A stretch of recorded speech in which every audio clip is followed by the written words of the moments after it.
به نام خداوند بخشنده و مهربان. همدیاران عزیز، درود و رحمت پروردگار بر یکایک شما باد در هر کجای دنیا هستید و در هر ساعتی که این صحبت ما را تماشا میکنید. خب همونطوری که در صحبت قبلی وعده داده بودیم که انشاءالله از این به بعد شاید ماه یک بار، 2 ماه یک بار، وابسته به شرایط، وابسته به اون که در کجا قرار داریم، یک صحبت آنلاینی فقط برای سوال و جواب با مردم برگزار خواهیم کرد. البته شما میدونید که صحبت های من در کانال های گوناگون انجام می شود، وابسته به موضوع، وابسته به اون موقعی که من از اون صحبت میکنم. گاه از کانال رسمی پیمان ملی تاجیکستان وقتی که یگان موقع رسمی هست که دیگر اون موقع شخصی من نیست، بلکه منم چون مسئول پیمان ملی تاجیکستان موقع پیمان رو بیان میکنم و گاه میشد که از کانال های دیگر کانال های فعالان اجتماعی مثل اصلاح تیوی، پیام، ازدا و شبکه های دیگر صحبت میکنم و نقطه نظرهای شخصی خود را و سوال و جوابی که با مردم انجام میشود کوشش میکنم از کانال شخصی انجام شود تا اینکه یک آمیختگی بین موقع شخصی، موقع رسمی و موقع تشکیلاتی نباشد. چون شما همتون میدونید که بالاخره یک انسان وابسته از آن که مسئول یک پیمان یا نهضت یا هر تشکیلات و هر ساختاری هم باشد گاه نظرهای شخصی دارد و نه امکان ندارد که همیشه نقطه نظر یک شخص با نقطه نظر تشکیلات همسان باشد و این طبیعی هم هست. خب حالا که من در این ساعتها در سفر کاری قرار دارم و در شهر ورشاو و یک سفری بود به کشورهای اروپای شرقی و اونم به خاطر انجام چندین ملاقات ها هم با مقامات های رسمی و هم با مقامات های تحلیلی علمی و این چنین دیدار و گفتگو با هموطنان تاجیکستانی همان در همه این کشورها و با استفاده از این فرصت هم باز ملاقات ها با روزنامه‌نگاران گوناگون شد، از اون جمله با شبکه تلویزیونی بیلسات که شاید که نوارهاش الکی پخش شده است و این چنین لازم دانستیم که یکی از صحبت آنلاینی با مردم را امروز از شهر ورشاو انجام بدیم و انشاءالله که تا 1 ساعت و یا 1.5 ساعت در خدمت شما خواهیم بود. فرمت این صحبت امروزه ما این خواهد بود که من بدون مقدمه در کدام موضوع خاص به واسطه شروع میکنم با سوال و جواب ها و از شما هم بینندگان عزیز خواهش میکنم هر سوال هایی که دارید و نابسته از موضوع، یعنی ما الان در این صحبت همون یک موضوع خاصی نداریم که محدود باشد، فقط اون محدودیت که هست این است که بدون تحقیر، بدون کشاندن ذهنی مردم از مسئله های داغ جامعه به مسئله های شخصی و خصوصی و خرد و ریزه و در هر کجای هر لحظه که احساس شد که سوال جویندگان از آداب و از فرهنگ بیرون می روند یا از موضوع ها کاملا به یک سمت دیگر می روند، طبیعی است که مسئولان استودیا وظیفه دار هستند که باید اونها را خاموش کنند و از همگان خواهش میکنم که خیلی کوتاه سوالهای خود را مطرح کنند، خیلی مشخص، تا اینکه به همگان نوبت داده شود. حالا قبل از آن که ما به سوالهای شفاهی یا ویدیویی یا صدایی شروع کنیم، یک چند سوال وارد شده است خطی و من از همین سوالها شروع میکنم، بعدا انشاءالله که میگذاریم به سوال و جواب مستقیم با مردم.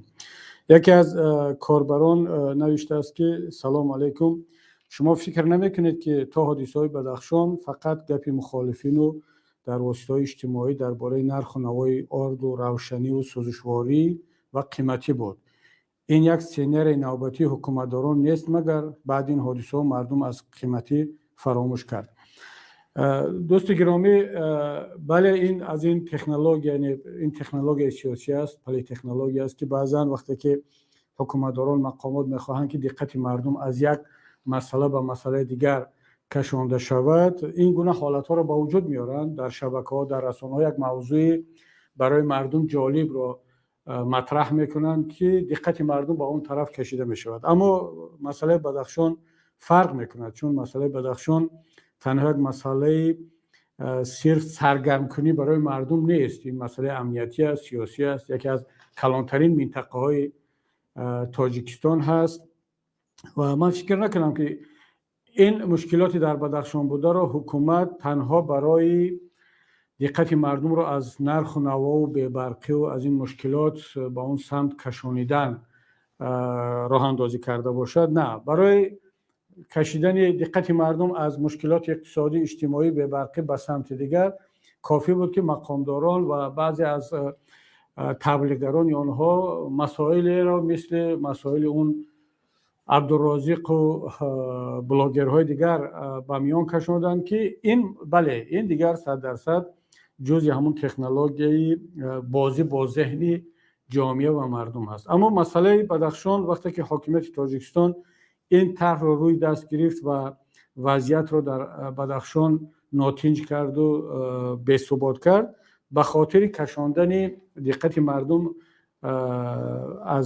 از مشکلات اقتصادی به سمت دیگر نبود، بلکه به خاطر ترس دادن مردم، به خاطر یک بار دیگر قدرت نمایی در بین مردم تاجیک بود که ما میخواهیم، یعنی اون روحیه آزادی که الان در بین مردم روزهای آخر، ماهای آخر شکل گرفته ایستاده است، هم بدخشان، هم کلاب، هم دوشنبه، هم سوق، در تمام شهر و ناحیه ها اینجا حکومت تلاش کرد که یکی از نقطه‌های ضعف را پیدا کند تا اینکه یک بار دیگر قدرت نمایی کند، ارتش را وارد کند، پلیس را و چند نفر را بکشد و چند نفر را زندانی کند تا اینکه برای چند سال دیگر خود حکومت واکسیناسیون شده باشد. همونطوری که ما برای بر ضد کووید واکسینه میگیریم، برای 6 ماه، برای 1 سال بدن ما ایمنیتت پیدا میکند در مقابل کووید، ولی بعد باز لازم میشد که دوز نوبتی رو بگیریم یا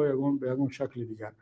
واکسین حکومت تاجیکستان برای که خودش رو در مقابل ملتش واکسینه کند و تأثیر ملت رو به خودش کمتر کند، همین است که هر یک چند سال بعد یک بار یک عملیات نظامی رو یا در کلاب یا در رشت یا در پامیر میگذراند و مردم رو میترساند یا از ناتنجی یا از افغانستان یا از طالبان یا از کسی دیگر، و این یک نمودی واکسینه کردن خودش هست. ولی ملت تاجیک روز به روز آگاه شده ایستاده است، بیدار شده ایستاده است و از طرف دیگر مشکلات اقتصادی اجتماعی اونقدر جمع شده ایستادن در داخل کشور که دیگر حکومت با این وسیله های ترس دادن و ناتنج کردن مردم، شکستن و زندانی کردن و کشتن نمیتواند پیش راه این وضع اعتراضی را بگیرد، چون که روز به روز اعتراضی مردم زیاد شده ایستاده است. از یک طرف در نتیجه سیاست‌های غلط اقتصادی و اجتماعی،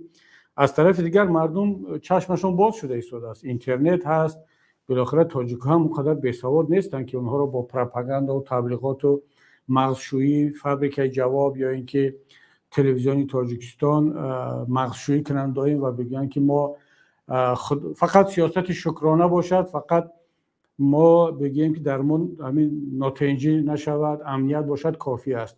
خب چگونه امنیت است وقتی که حکومت در یک گوشه تاجیکستان ارتش میکشد، جوان را، نه یک جوان را، چندین کسا را در روز روشن میپراند، میکشد، باقی مانده را 10-15 نفر را مجروح میکند و ما درباره امنیت گپ میزنیم. کدام امنیت؟ وقتی که شهروند در برابر حکومت خودش، حکومتی را که پول میدهد، معاش میدهد، از حساب نلاگش، از حساب پرداختهایش، باز همین حکومت زندگی آسایشته او را ناامن میکند و تیر میکشد.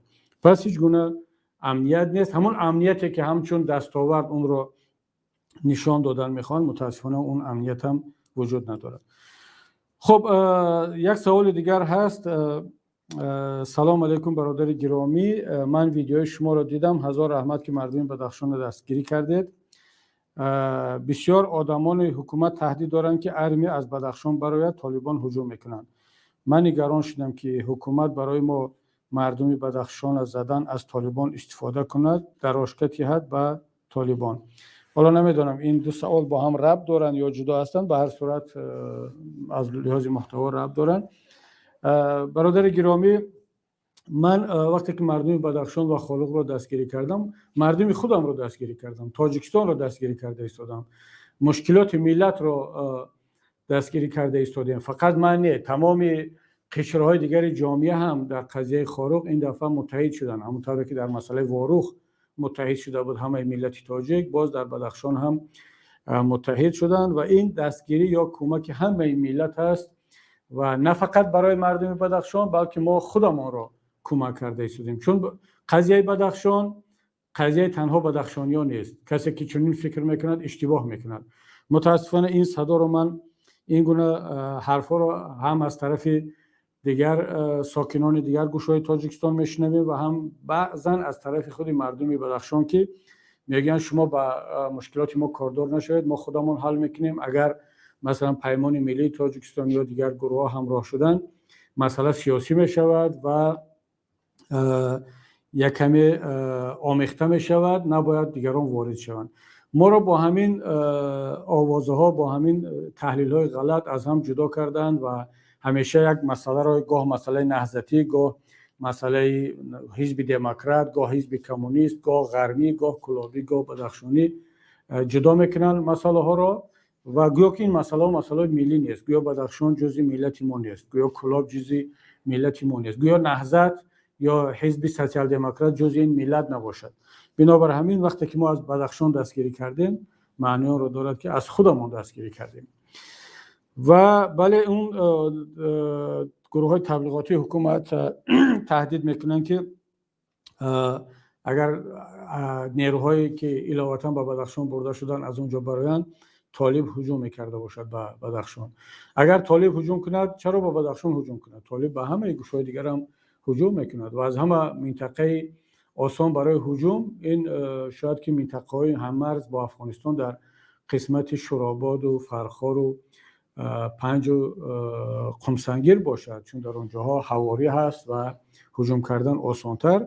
اما اولش که طالب هیچ برنامه برای هجوم به تاجیکستان ندارد، این جرأت هم نمیکند. و دوم اینکه این گونه تهدیدها همچنین سوء استفاده همیشه از طرف مقامات دولتی تاجیکستان بودند و باقی خواهند ماند. یعنی اونها مردم رو از افغانستان میترسونند، همونطوری که دیروز من در صحبتم با تلویزیون بیلسات گفتم، تلویزیون بلاروسی، خیلی که الکساندر لوکاشنکو مردم بلاروس رو از تاجیکستان میترسوند، یعنی تاجیکستانی شدن یا تاجیکی شدن بلاروس.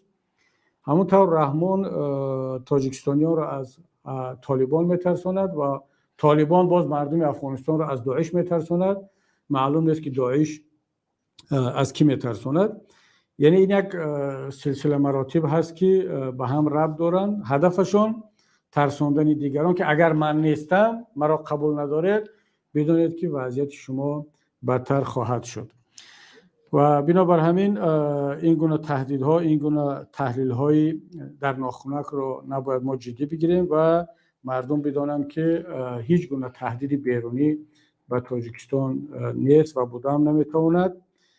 یگانه تهدید یکی است در تاجیکستان، این تهدید داخلی است و برای مردم، برای ملت تهدید این کروپسی است، پاره‌خوری هست، بی‌برقی هست، حکومت خانوادگی هست. اینا واقعا تهدید جدی هستند برای هر ملت و هر کشور. حالا اگر دوستان در استودیو من دو سوال رو قرائت کردم، جوابم گفتم، اگر یگان نفری باشد سوال‌های باشد بفرمایند و تا آن وقتی که سوال‌های شفاهی یا در استودیو است ما ادامه میتیم به سوال‌های خطی. و یک سوال دیگر هم وارد شده است به اینکه چند پیش نماینده بلندپایه اتحاد اروپا وارد تاجیکستان شده بود، در اونجا یک نشستی با وزران خارجه کشور آسیای مرکزی بود و اینجا نوشتند که آیا این سفر برای تاجیکستان یگان نتیجه داشت و آیا مسئله حقوق بشر در اونجا برداشته شد یا نه. باید با تأسف گفت که سفر این هیئت به تاجیکستان یک سفر نوبتی بود، چون این گونه ملاقات های اروپایی و آسیای مرکزی گاه در بروسیل، گاه در تاشکند، گاه در بیشکک و استانه برگزار می شود. این دفعه نوبت دوشنبه بود و متاسفانه در این دفعه با فشار حکومت تاجیکستان موضوع زندانیان سیاسی و حقوق بشر یا عموما مطرح نشد یا اگر مطرح هم شده باشد طرف‌ها به این توافق رسیدند که در اون بیانیه مشترک نباشد که این جای تأسف است، چون نباید کشورهای اروپایی مشکلات حقوق بشر و زندانیان سیاسی را نادیده بگیرند و البته ما وضعیت را خوب درک میکنیم که دو تا مسئله است. یکی مسئله افغانستان که خیلی اولویت دارد و اروپا مجبور است که دیگر چشم بپوشد از بسیاری مسئله های دیگر به خاطر آنکه در افغانستان یک راه حل پیدا شود و از طرف دیگر وقتی یک کشور میزبان این آن جلسه را میزبانی میکند او حق دارد و تلاش میکند که در معین کردن روزنامه جلسه سهم داشته باشد و معمولا نقطه نظر کشور میزبان گرفته می شود و من مطمئنم که طرف حکومت تاجیکستان بالای اتحادیه اروپا فشار آورد تا اینکه از روزنامه برداشته شود مسئله حقوق بشر یا زندانیان سیاسی و یا اگر به شکل مطرح شده باشد در کمیونیکه یا در بیانیه نهایت. اما این را هم بگم دوستان عزیز که همین روز به ما نامه جوابی اتحادیه اروپا رسید. من ماه اکتبر یک نامه به رئیس اتحادیه اروپا فرستاده بودم درباره موقع گیری های قبلی اتحادیه اروپا و امروز جواب به ما رسید از نام نمایندگی اتحادیه اروپا مسئولینش در آسیای مرکزی که آنها در جواب به ما نوشتند که اتحادیه اروپا به مسئله حقوق بشر و زندانیان سیاسی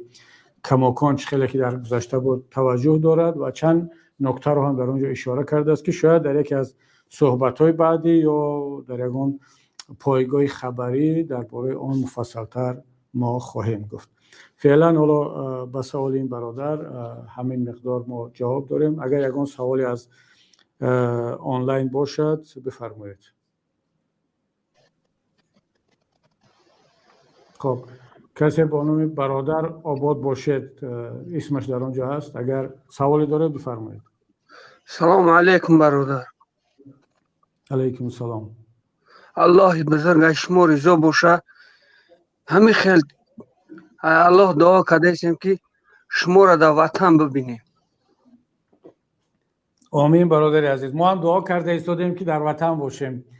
خدا کند که پروردگار دعای ما و شما و دیگر مظلومین را مستجاب کند و نه تنها من و شما بلکه همه مهاجرین که مجبور به ترک وطن شدن برگردن به وطن. بفرمایید اگر سوال داشته باشید. الله بزرگ شما رضا باشه. سلامت باشه برادر عزیز. پس سلامت باشه.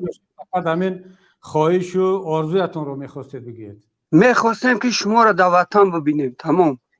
انشاءالله همه چیز هست این روز عیان است. هر آدمی که عقل دارد و عیان است که گپ دیگه ندارم. استاد مهربان سلامت باشید برادر عزیز. خداوند از شما رضا باشه استاد مهربان. سلامت باشید برادر عزیز. البته دعا را فراموش نکنید در آینده هم، اما در پهلوی دعا باید که زحمت کشید، تلاش کرد، چون دعا البته برای مسلمان خیلی مهم است، در نزد پروردگار ارزش دارد، دعایی که صمیمی باشد مستجاب می شود. اما برای جوانها، برای انسانهای سالم در پهلوی دعا یا حتی قبل از دعا اول باید عمل کرد. بعد که عمل را کردیم دعا میکنیم که پروردگار عملهای ما را قبول کرده باشد. انشاءالله برادر عزیز شاید کی میدونه شاید در وطن باز با هم وام انشاءالله آرزوی ما همیه که برادرایی که نسبت مردم ما دلسوزای ما و او را در وطن ببینیم. سلامت باشه برادر عزیز. خداوند نگهبان. خدا از شما رضا باشه استاد مهربان. سلامت باشه. خب برادر دیگر یا نفر دیگر رو با نام عزت اگر باشن بفرمایید. سلام علیکم. علیکم السلام. من قول داشتم با قضیه خورو چه آخان که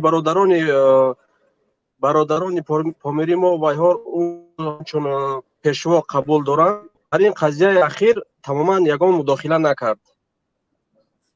و بعد یک خواهش دیگه شما داشتم.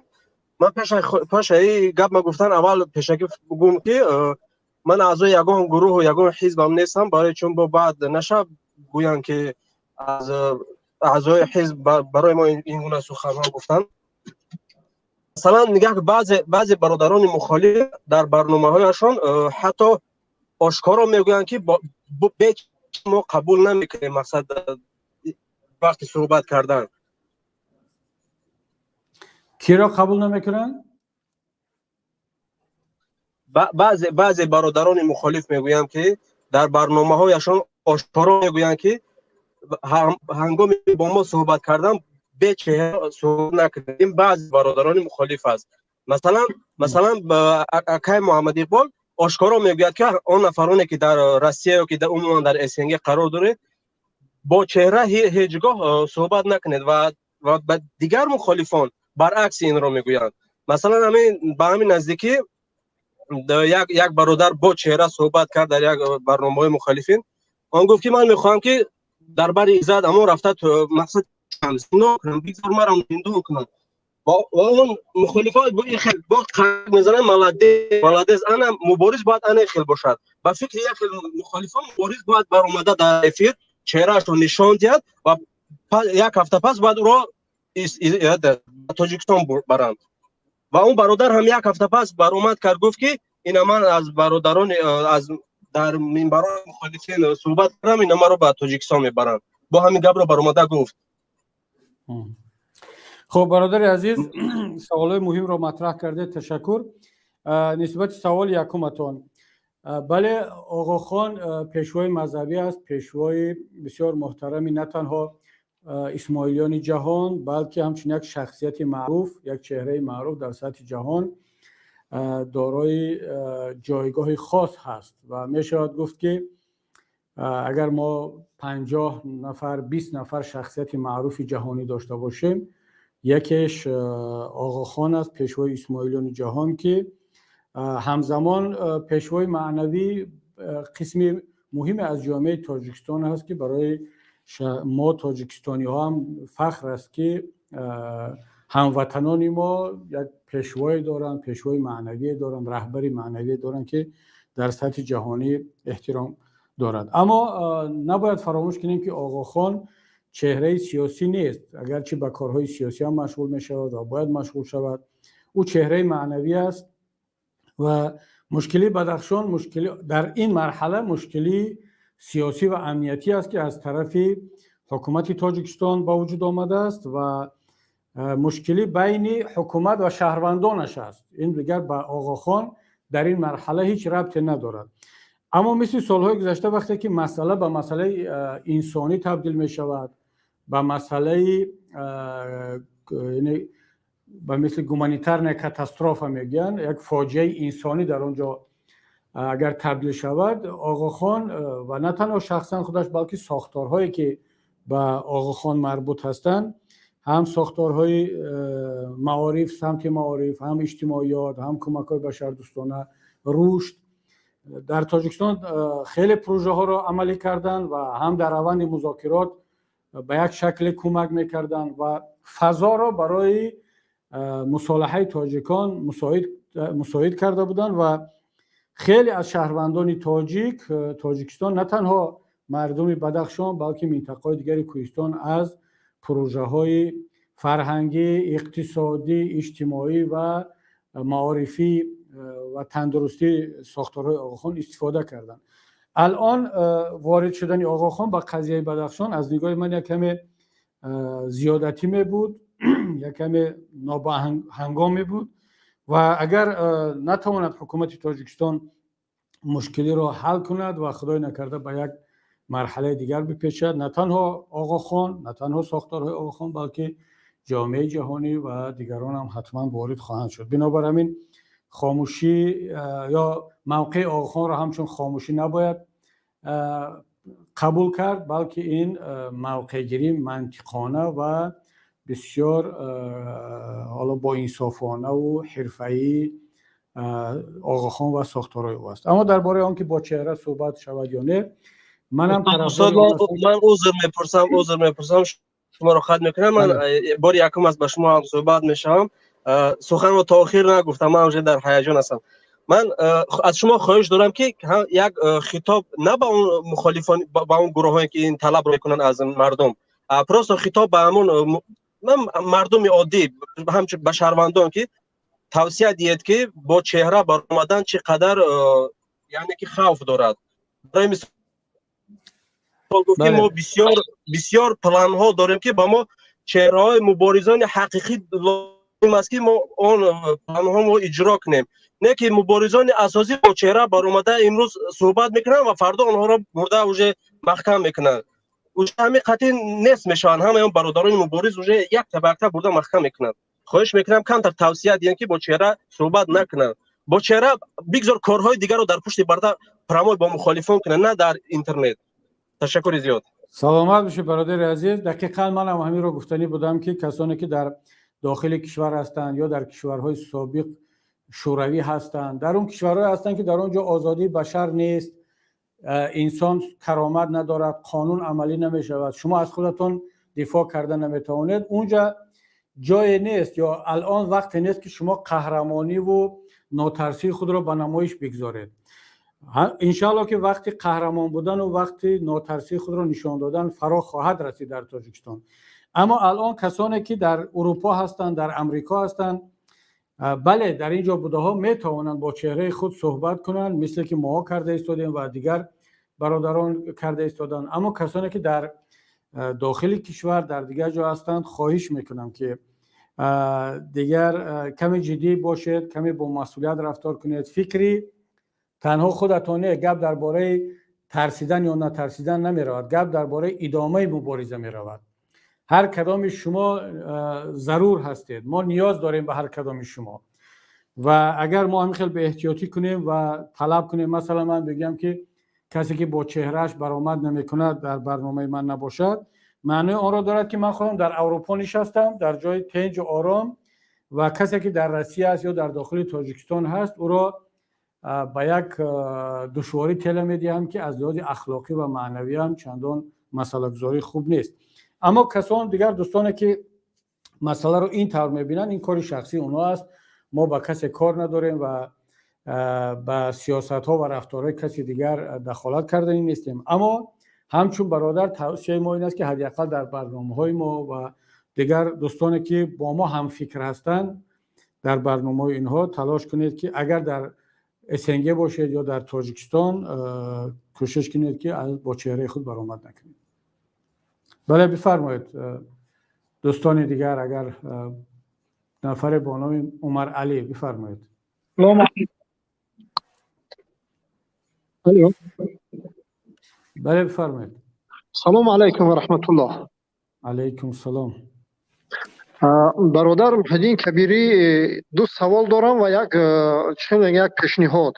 سوال یکم همین که همین واقعه های آخره که در حدود مثال تاجیکستان در بدخشان گذشت تا امروز ما چند قدر آگاه هستیم، یعنی چیز اینترنت و سیویاز نیست در اونجا رفته و همین خیلی واقعه ها من بعد در دیگر گوشه و کنارهای مثال مملکت رخ زند، راههای دیگر نیست که همین یعنی مردم توانند با اینترنت با علاقه مثال با دیگر برادرها و با دیگر شهروندا یعنی همون وضعیتی همونجا را یعنی شناس کنند نشان تینده. من حالت حاضره نمی شود مثال ندستوب نه است. این یکم سوال. سوال دوم، به نزدیکی ما دیدیم که شما به بعضی نماینده های اروپایی واخری گذراندید. نسبتی چند سالی که شما در اروپا هستید، فکر و نظری یعنی نماینده های اروپا یگان دیگرگون شده است نسبتی حکومتی یا اینکه رژیمی امروزه تاجیکستان؟ یگان فرقیت حس کردین شما نسبت 2 سال 3 سال پیش؟ این دویم سوال. و پیشنهاد همین است که همین خیلی واقعه هایی که در بدخشان شد ما باوری داریم، امید داریم، انتظار هستیم که در دیگر گوشه و کنارهای جمهوری می شود. امروز نشد فردا.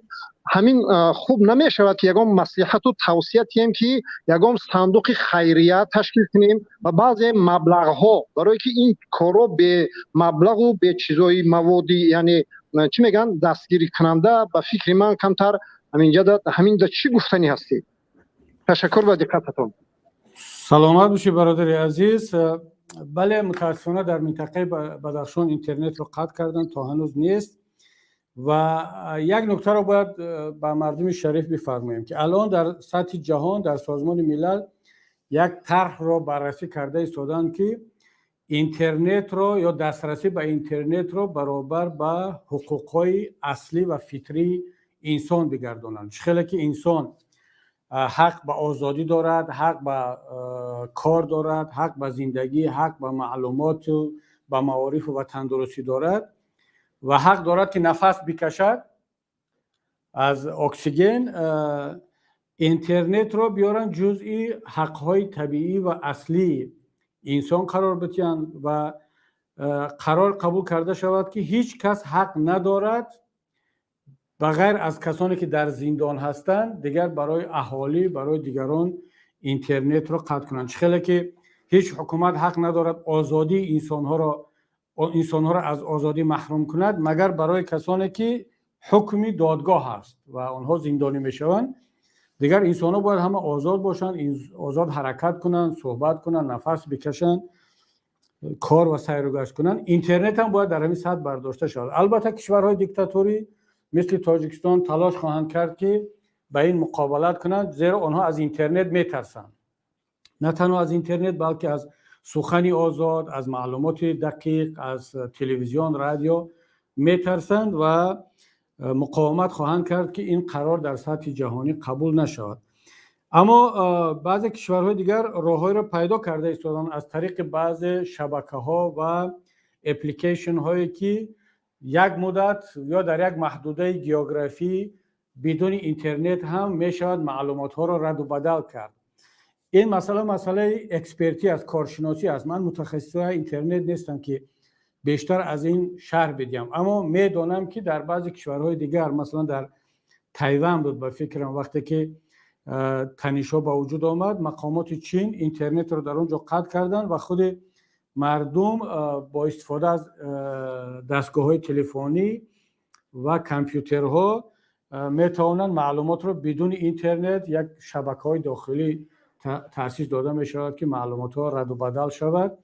آیا فعالان تاجیک، جوانان تاجیک که متخصص هستند مسائل تکنیکی رو میفهمند، آیا این قدرت و توانمندی رو دارند که این گونه وسیله‌های تکنیکی رو با وجود بیارن یا استفاده بردنش رو با مردم آموزش بدین تا اینکه در وقتی که حکومت‌ها و بخصوص حکومت تاجیکستان که اینترنت رو در کمترین حالت قطع میکند و به اینم که اینترنت تاجیکستان بسیار ضعیف است، بغیر از آن که ضعیف است با بسیار قیمت است، بازم میان بلاک میکنن. باید که جوانان تاجیک فکر کنن. ما بسیار خواهش میکنم، التماس میکنیم که بچه‌هایی که این متخصص هستن میفهمن از پیش آمادگی داشته باشن که اگر در آینده در بدخشان یا در دوشنبه در هر جای دیگر این اینترنت قطع شد بتوانند که صدای مردم، صدای ملت رو به خارج به جهان برسانند و یک واسطه علاقه با مردم در داخل باشد. امیدوارم که دوستان این پیام و خواهش ما را گرفتن و آینده نزدیک ما شاهدی با وجود آمدن متخصصان جوان تاجیک یا اینکه این گونه اپلیکیشن ها این گونه دانش خواهیم بود که دیگر این گونه سوال ها با وجود نآید. و بله ما ملاقات های پیشتر زیاد بود بعد این پاندمی یا کرونا ویروس ملاقات های ما هم در همه جا کم شد و این طبیعی هم هست. الان باز از نو شروع کرده ایستادیم و من پیشتر هم گفتم که سفرهایی که با این کشورها داشتیم هم در لیتوا هم در پولشا ملاقات ها با سیاستمدارا، با مسئولین دولتی، با روزنامه‌نگارا، دایره‌های علمی صورت گرفت. اما نگاه اروپایی ها به تاجیکستان چی بود و الان چگونه است؟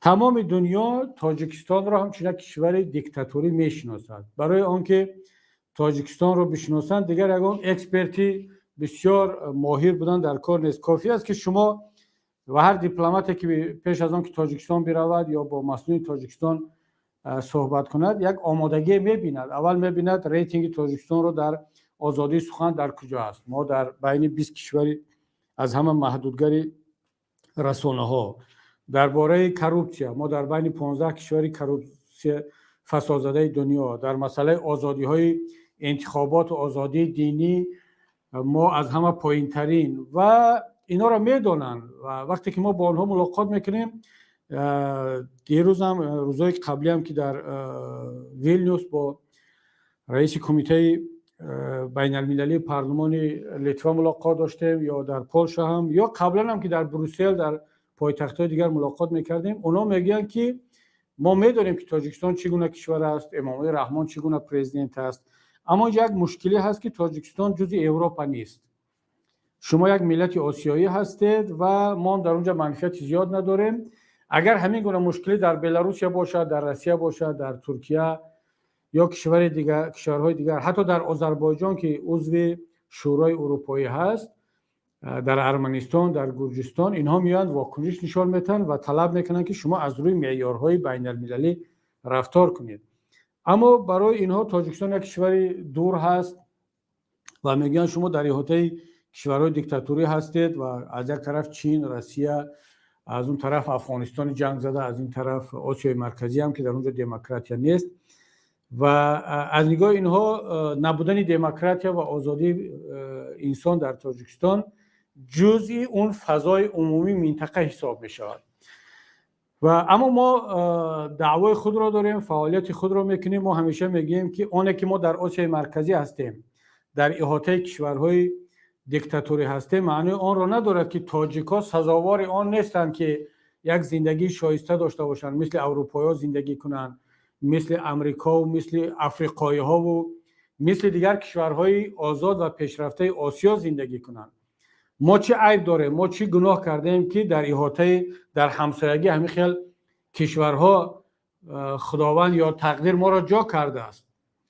و اگر ملت‌های دیگر دارای یک پیشوا، یک خان یا امیر باشند و این طبق فرهنگ آنها باشد، این کاری آنها است.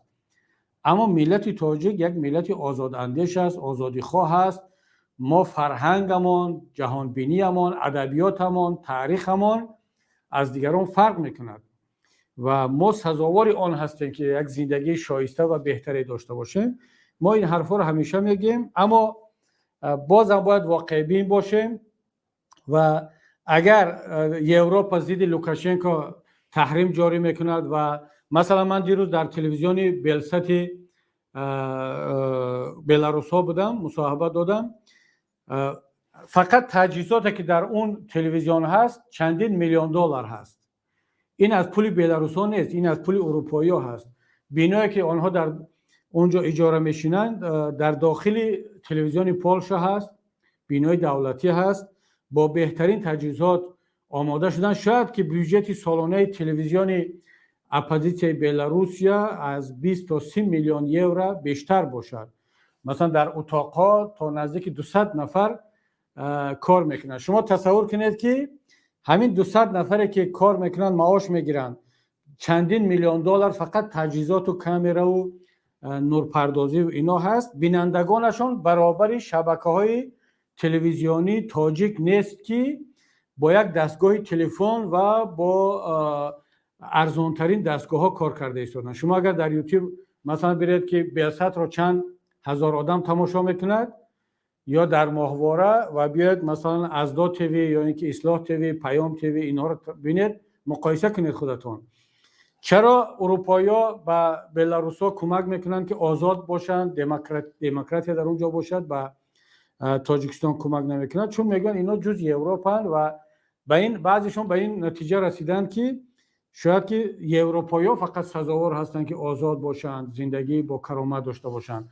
آسیایی‌ها هنوز به این درجه نرسیدن و تا این حد مبارزه نبردن. اما ما باید تلاش خود را کنیم و اگر هیچ کس کمک نمیکند، باید ملت خودش را کمک کند. شما این سوال سوم دادید که درباره صندوق خیریه یا پیشنهاد کردید. من یک ملاحظه دارم در این باره دوستی عزیز. ما شاید صندوق خیریه تشکیل نکنیم، چون هر کجایی که مردم پول میدید و صندوق خیریه تشکیل کرده می شود، بعد آوازه ها و تهمت های زیاد می شود، سوال های زیاد می شود که این پول با کجا می رود، شاید این پول رو می دوزدن. باز هم یک صندوق خیریه کردن از حساب زندانی ها و از حساب مثلا مردم گفته خودشون پول کار میکنن. این گونه تهمت ها همیشه به اپوزیسیا کرده می شود. بهتر است که ما بیایم به یک پروژه های مشخص کمک کنیم. برای مثال حالا ماهواره هست، تلویزیون تاجیکی که در ماهواره هست، پیام تیوی و ازدا تیوی هم در اونجا پخش می شود. ما بیایم مردم پول جمع کنن، مردم کمک کنن، مردم تاجیک که میخواهند ما هم مثل دیگران صاحب تلویزیون باشیم و پیشرفت کنیم. دیگر با کبیری نه، با یگان صندوق خیریه نه، با یک طرح مشخص با تلویزیون کمک کنن.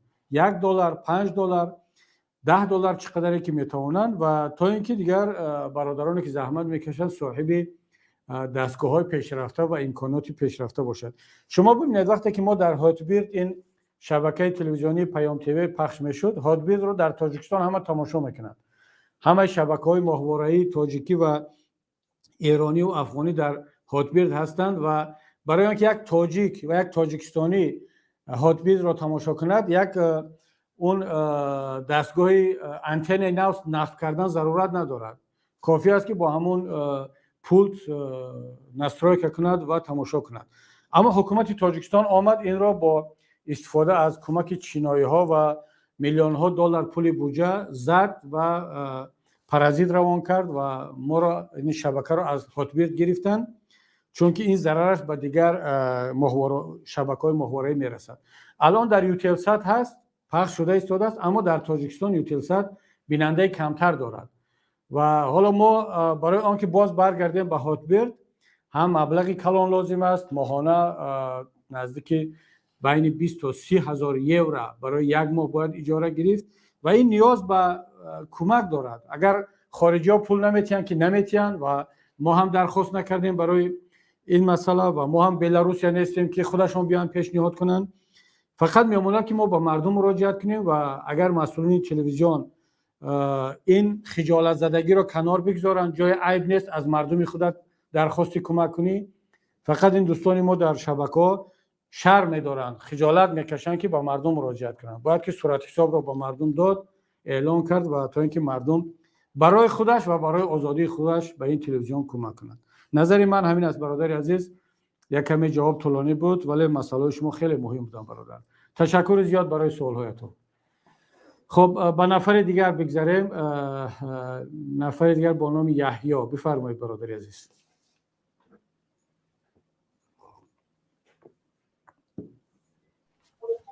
سلام علیکم برادر. و علیکم السلام. آواز من خوب است؟ بله میرسد، بفرمایید. برادر یک سوال داشتم که همین مردم تاجیک، ملت تاجیک کی به وطن برمیگردد؟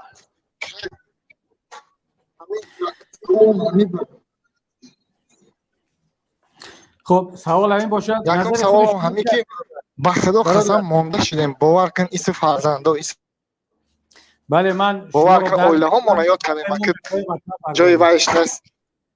برادر یحیی به نظر شما ملت تاجیک مردم مهاجر کی به وطن برمیگردن؟ از روی تحلیل خودتون خیلی کوتاه. و چی باید کرد از همه مهمش؟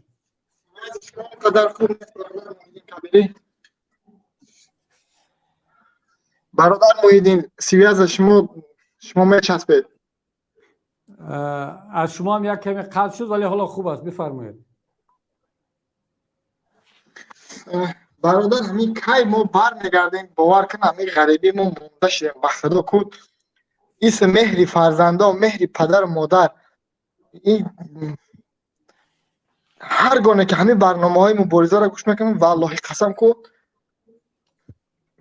از چشمم اشک میروید. اشک باور کنید برادر، چنان سخت است، چنان من دیگه کسی که نمیدونم. به خدا قسم برای من چنان دردآور است، چنان ننگ است. من میبینم همین ملت تاجیک، مادرای تاجیک، اکو مردش کمینی مادرای تاجیک به خدا قسم همین که خورزارن که باور کن در همین روسیه کو این ناگفتنی است. یگان ملت این خیل نیست. یگان ملت نر اکا مردینش کمالی نه که ما زناشون این خیل رنگی مردم ما نیست.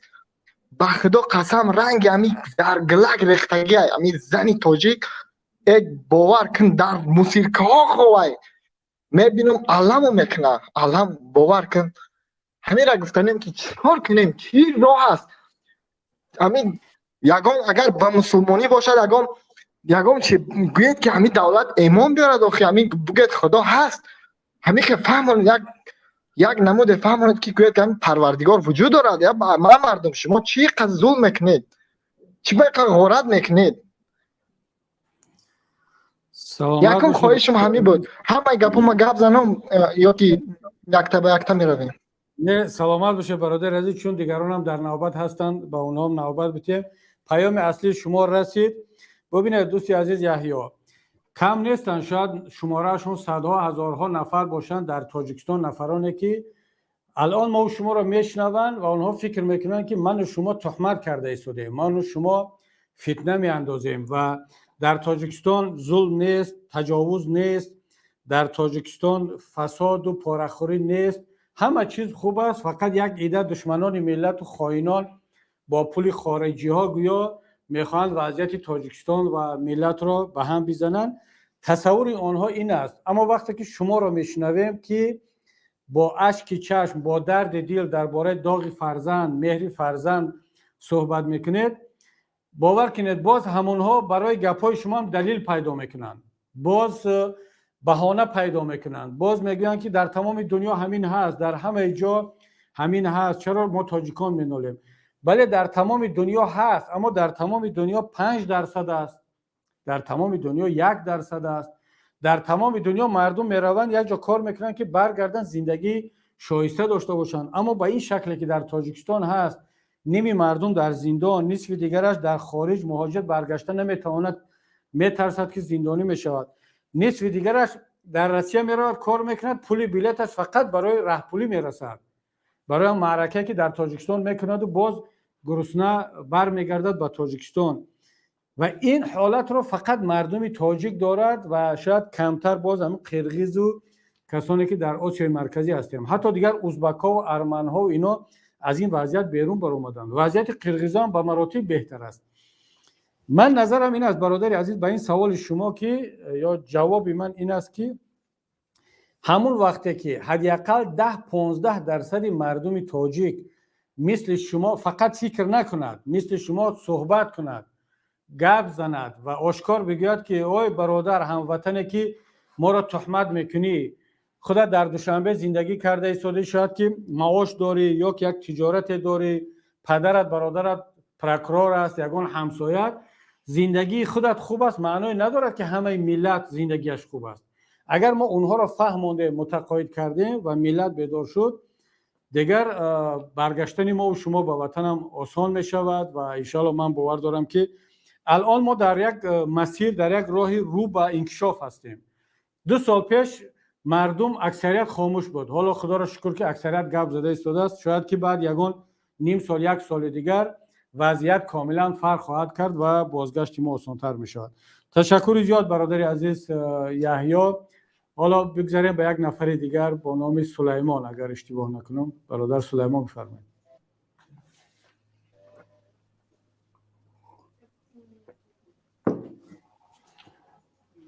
برادر سلیمان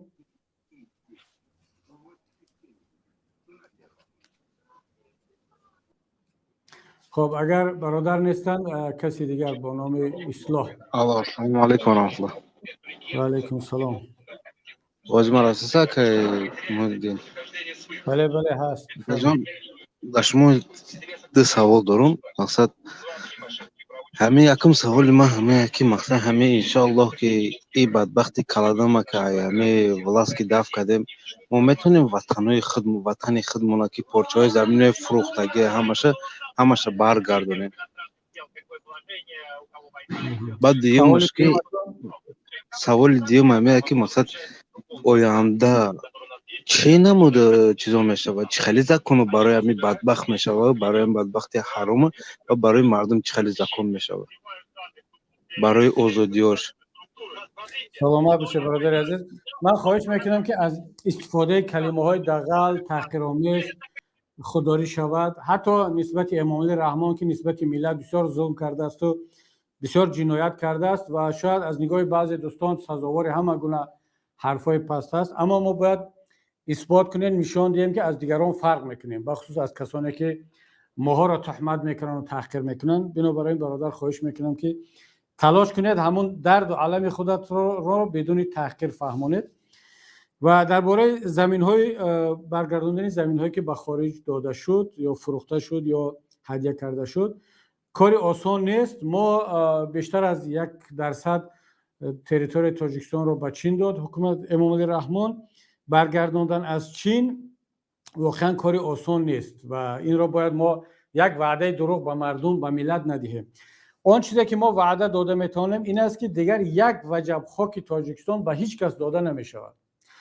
ما حالا با قرقیزها مشکلی داریم، ما شاید با افغانستان و ازبکستان هم مشکلی داشته باشیم چون مرزهای ما دیمارکات نشده است پورا. اما یک مسئله دیگر است برادران عزیز، چرا ما این رو فکر نمیکنیم که ما میدونیم که به حکومت به چین چقدر زمین داد یا با قرقیزها چه بحث‌های درباره واروخ داریم، اما ما نمیدونیم که 600,000 کیلومتر کوادراتی تاجیکستان از بین رفته است. یعنی ما در زمان شوروی 143,000 رو از 10 داشتیم اگر اشتباه نکنم مساحت تاجیکستان. خب 1/1000 کیلومتر کوادراتی به چین داده شد. خب یعنی امروز 1700 کیلومتر کوادراتی ما کمتر زمین داریم. اگر 1/1000 رو به چین دادیم 600 کیلومتر مربع کجا شد؟ 600 کیلومتر مربع میدونید که 5 تریتوری دوشنبه میشود. مثلا ناحیه شهر استراوشن، باباجان، غفور و اینا رو با هم یک جای هم کنیم چنین این نمیشود. الان حکومت تاجیکستان با مردم نمیگوید که خب این است که سیر آشکار شد به چین، ولی باقی موندهش به کی دادید؟ به کی فروختید؟ کجا شد؟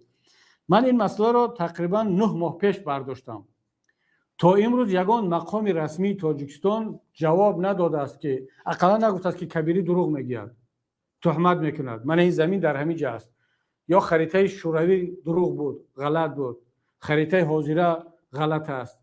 یگان جواب نیست. خود را با کری، با گونگی، با کوری زدن و ملت هم سراغ نمیکند. خب کبیری مسئله گذاشت چی بعد؟ مردم کجا است؟ ما برای حالا خوب کرده ایستادیم که برای چند متر با همسایه قرقیز تلاش کرده ایستادیم که یک وجب هم از دست ندیم. اما اون 600 کیلومتر مربع که 10 برابر از واروخ و از چارکوه کلانتر است، چرا درباره اون صحبت نمیکنیم؟ کجا هستون؟ بنابراین پیمان ملی وقتی که وضعیت تغییر کرد وارد تاجیکستان شد، اولین کاری که میکند این مسئله ها رو روشن خواهد کرد که چگونه این زمین ها داده شد، با کی گناهکار است، کی جنایت کرد و باید که جواب بگن.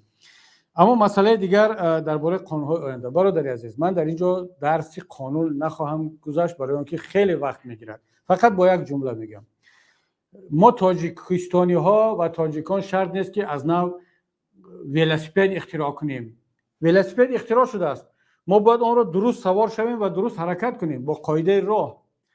در دنیا بهترین قانون‌ها در دیگر کشورها وجود دارد، عملی شده است. ما در اینجا در اروپا، در بعضی کشورهای دیگری هم که در بیرون از اروپا قانون‌های خوب عمل میکند، ما باید آماده باشیم که قانون‌هایی که قبول میشد آن را درست عمل کنیم. از پرزیدنت شروع کرده تا رئیس جماعت تا رئیس محله باید که این قانون‌ها اجرا شوند. در اون صورت بهترین قانون‌ها در تاجیکستان خواهد بود ان شاءالله، هم برای حکومت هم برای مردم.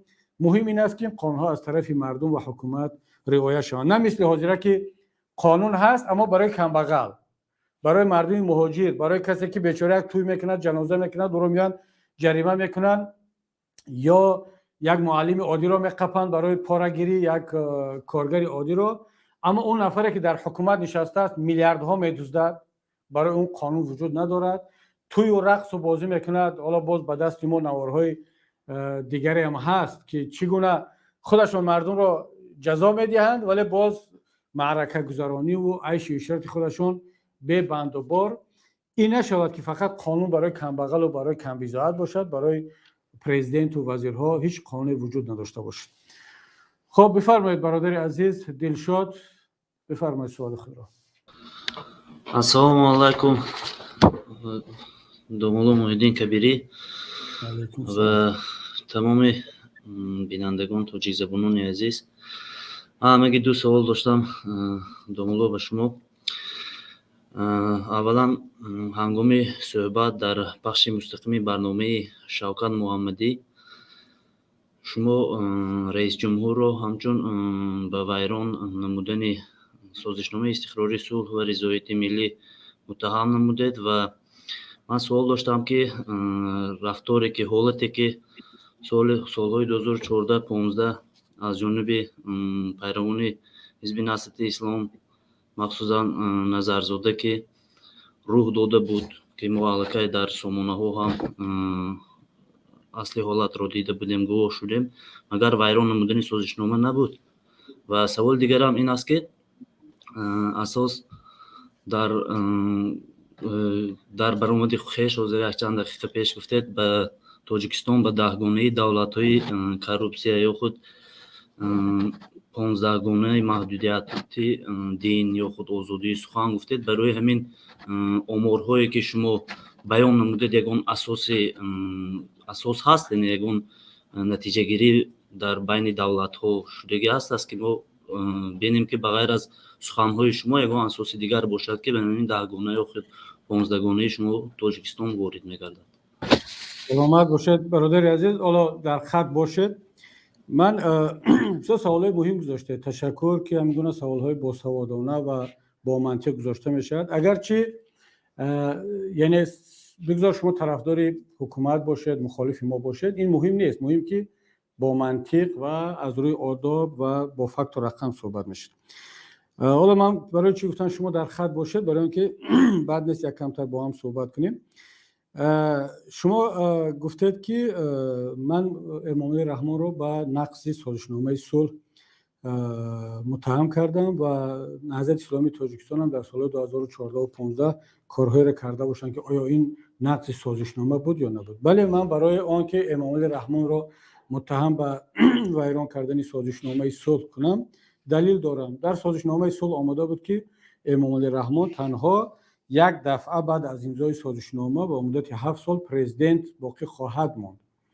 یک دفعه دیگر رو باز با همون زارا و گیره و ناله در وقت کمیسیون اشتی ملی کنسیا رو اصلاحات میکردن برای آنکه ازبکستان هجوم کرده ایستاده است و دیگر من آخران وعده رو میدهم دیگر تمام با همین.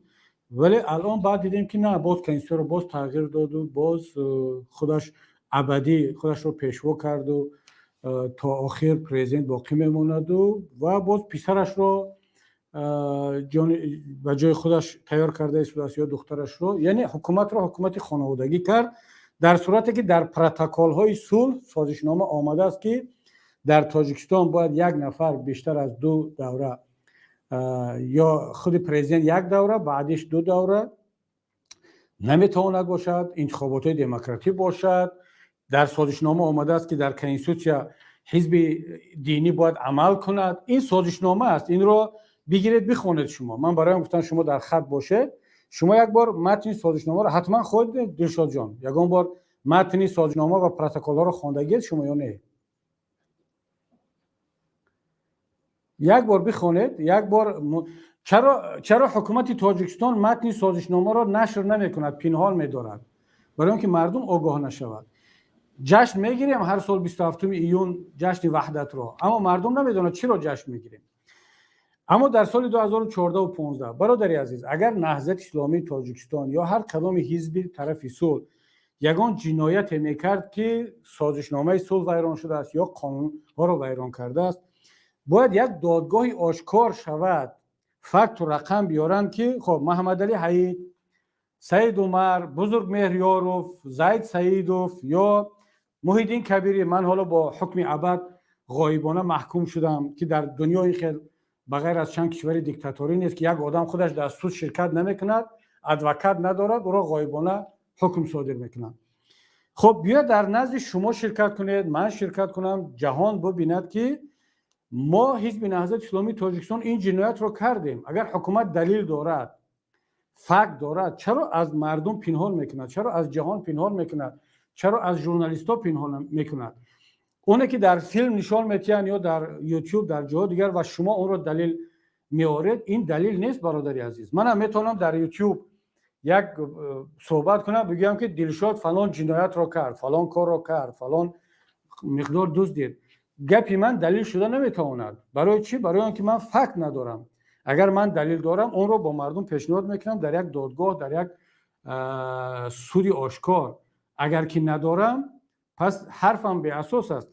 ما وقتی میگیم که امام علی رحمان این کار را کرد، دلیل داریم، در سندها ثبت شده است و سازشنامه هست. وقتی میگیم که فلان مقدار رو دزدید، ما فکت داریم، اما دیگران هم فکت بیارن. بنابر همین برادر از این به بعد وقتی که صحبت میکنیم در اساس فکت و رقم. شما سوال دومتون گفتید که من تاجیکستان رو میگم که جزء 15 کشور کروپسیونی، 10 کشوری سربسته و دیگر. آیا فکت و رقم دارم یا نه؟ بله. بازم سوال چخیلی که درباره سازشنامه پرسیدم، آیا شما گزارش سالانه مثلا فریدم هاوس را که معتبرترین سازمان جهانی درباره مشخص کردن ایندکس آزادی‌ها در جهان است، یگان مراتبه خواندید؟ همین سال 2020 را خواندید که تاجیکستان در جای چندم است؟ برادر دلشاد؟ خب تشکر زیاد نه، دوملو سوال برای من جواب بگید. شما این گزارش من جواب میدم. سالانه شما گزارش البته من سالانه جواب میدم. فریدم هاوس را خواندید که تاجیکستان در جای چندم است؟ من حاضر شما گفتید، من به خودم قید کرده گرفتم. حاضر بعد از پخش مستقیم شما البته من شناس میشم با این چیز، با این معلومات. شما با این معلومات البته تاجیکستان در جای 8م، یعنی در قطار کره شمالی و سوریه و اینها در جای 8م است. حالا با یک بار دیگر بخونید. شما گزارش سالانه ترانسپرنسی اینترنشنال رو بگیرید که کروپسیا را در جهان هر سال تحقیق میکند و گزارش نشر میکند. تاجیکستان در جای چندم است؟ شما گزارش کمیسیون حقوق بشری سازمان ملل یا که امریکا را بگیرید که تاجیکستان در جای چندم است.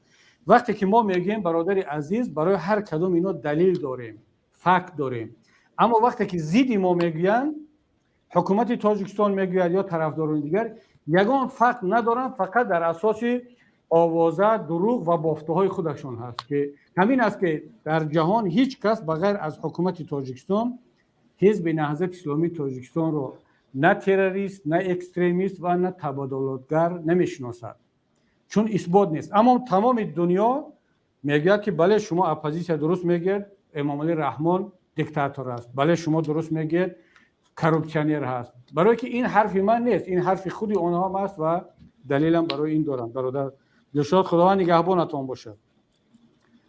خب برادر دیگر اگر سوال باشد، برادر احمد بفرمایید.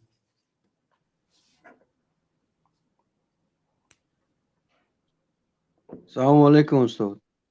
و علیکم السلام. استاد یک سوال داشتم.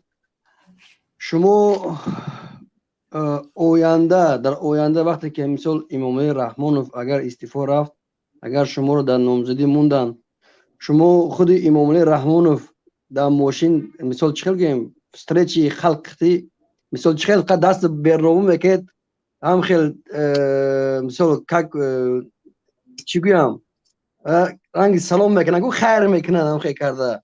شما را هم خیلی نگه که میبرید مردم وقتی یک صحبت میکنید، مثال روزی دل خلق میفهمید چی کمبودی دارن چی ندارن. دویم سوال هم این که من سال 2014 بود، سال 2000 چند بود یادم نیست، وقتی که او حزب نهضت مونده بودن، من 100% خودم دلم پر بود که حزب نهضت آواز میگیره. من نمیدونم که چخیل امام رحمانوف این آواز گرفت. استاد هزار رحمت، پناه الله باشید. عزیز، بله حزب نهضت نه تنها شما باور داشتید، همه ناظران، همه کسانی که به مسائل انتخابات سر و کار داشتن، کارشناسان، همه باور داشتن که نهضت آوازهای زیاد گرفت، بخصوص در انتخابات 2010 و اینچنین در انتخابات 2015. ولی خب برای همین حکومت امام علی رحمان رو حکومت دیکتاتوری و تقلبکار میگن که نتیجه آوازها رو فالسیفیکاسیا کرد و تقلب کرد و شما گزارش‌های سازمان ملل OBSE رو بخصوص بدید چرا ببینید که بیشتر از 300 ناظر بین المللی داشت OBSE در انتخابات اخیر و در آخر گزارش دادن که انتخابات های تاجیکستان دموکراتیک و شفاف نبود، پر از تقلب بود. بنابراین همین ما پروتکل ها داریم، ما ثبت ها داریم که آوازهای حزب نهضت چند بود و امام علی رحمان چند را اعتراف کرد. اما درباره آن که من با مردم بعدا صحبت خواهم کرد، من نه تنها من، هر کسی که پرزیدنت آینده تاجیکستان می شود، حالا سلام کردن حالا کار شخصی هر کس است، اما صحبت کردن با مردم، با سوالهای مردم جواب گفتن، آشکار بودن، در تماس دائمی با مردم بودن، این وظیفه پرزیدنت است در تمام دنیا. این خیلی نیست که مثل پرزیدنت امروزه تاجیکستان که اسپکتاکل تشکیل کنن، یک خانه را تعمیر کنن و یا خانه یک دهقان بدون خبر رفت. نه، اون پیشکی همه را تیار میکنن، هر کس چگونه شیند، دستا پیش بر، چگونه باید تعظیم کند، اونا همش مشق میکنن پیشکی. بعد امام علی رحمان میرود، بعد بالای اون قالینی سرخ و در درون زمین پخته و شالی و گندم، اینا همش اسپکتاکل است. مردم باید که بین مردم و پرزیدنتش فاصله نباشد. تا امروز پرزیدنت تاجیکستان یک نشست مطبوعاتی با روزنامه‌نگاران تاجیک برگزار نکرده است در 30 سال. این به احترامی نسبت رسانه‌های خبری تاجیکستان است. پرزیدنت آینده تاجیکستان باید هر 100 روز به ملت گزارش بدهد، نشست مطبوعاتی کند، اجازت بدهد که روزنامه‌نگاران به او سوال‌های دشوار بدهند. چقدر که شما به من سوال میتید، حتی طرفداران حکومت هم بحث میکنن، همین گونه در آینده باید باشد. برادر عزیز، خب بفرمایید نفر بعدی برادر اسلام خسیموف.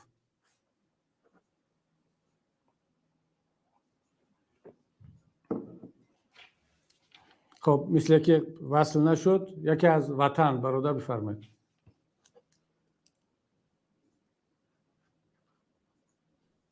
علیو سلام علیکم استاد. علیکم سلام. استاد سلامتتون رو میخواهیم. یک چیز رساندن میخواستم به همه مردم. در همه مردم ما یک چیز جای شدگی هسته که گویا ما غلام آفریده باشیم. اصلا این به فکرم از وقتی در داخل وطن هستن درک نمیکنن.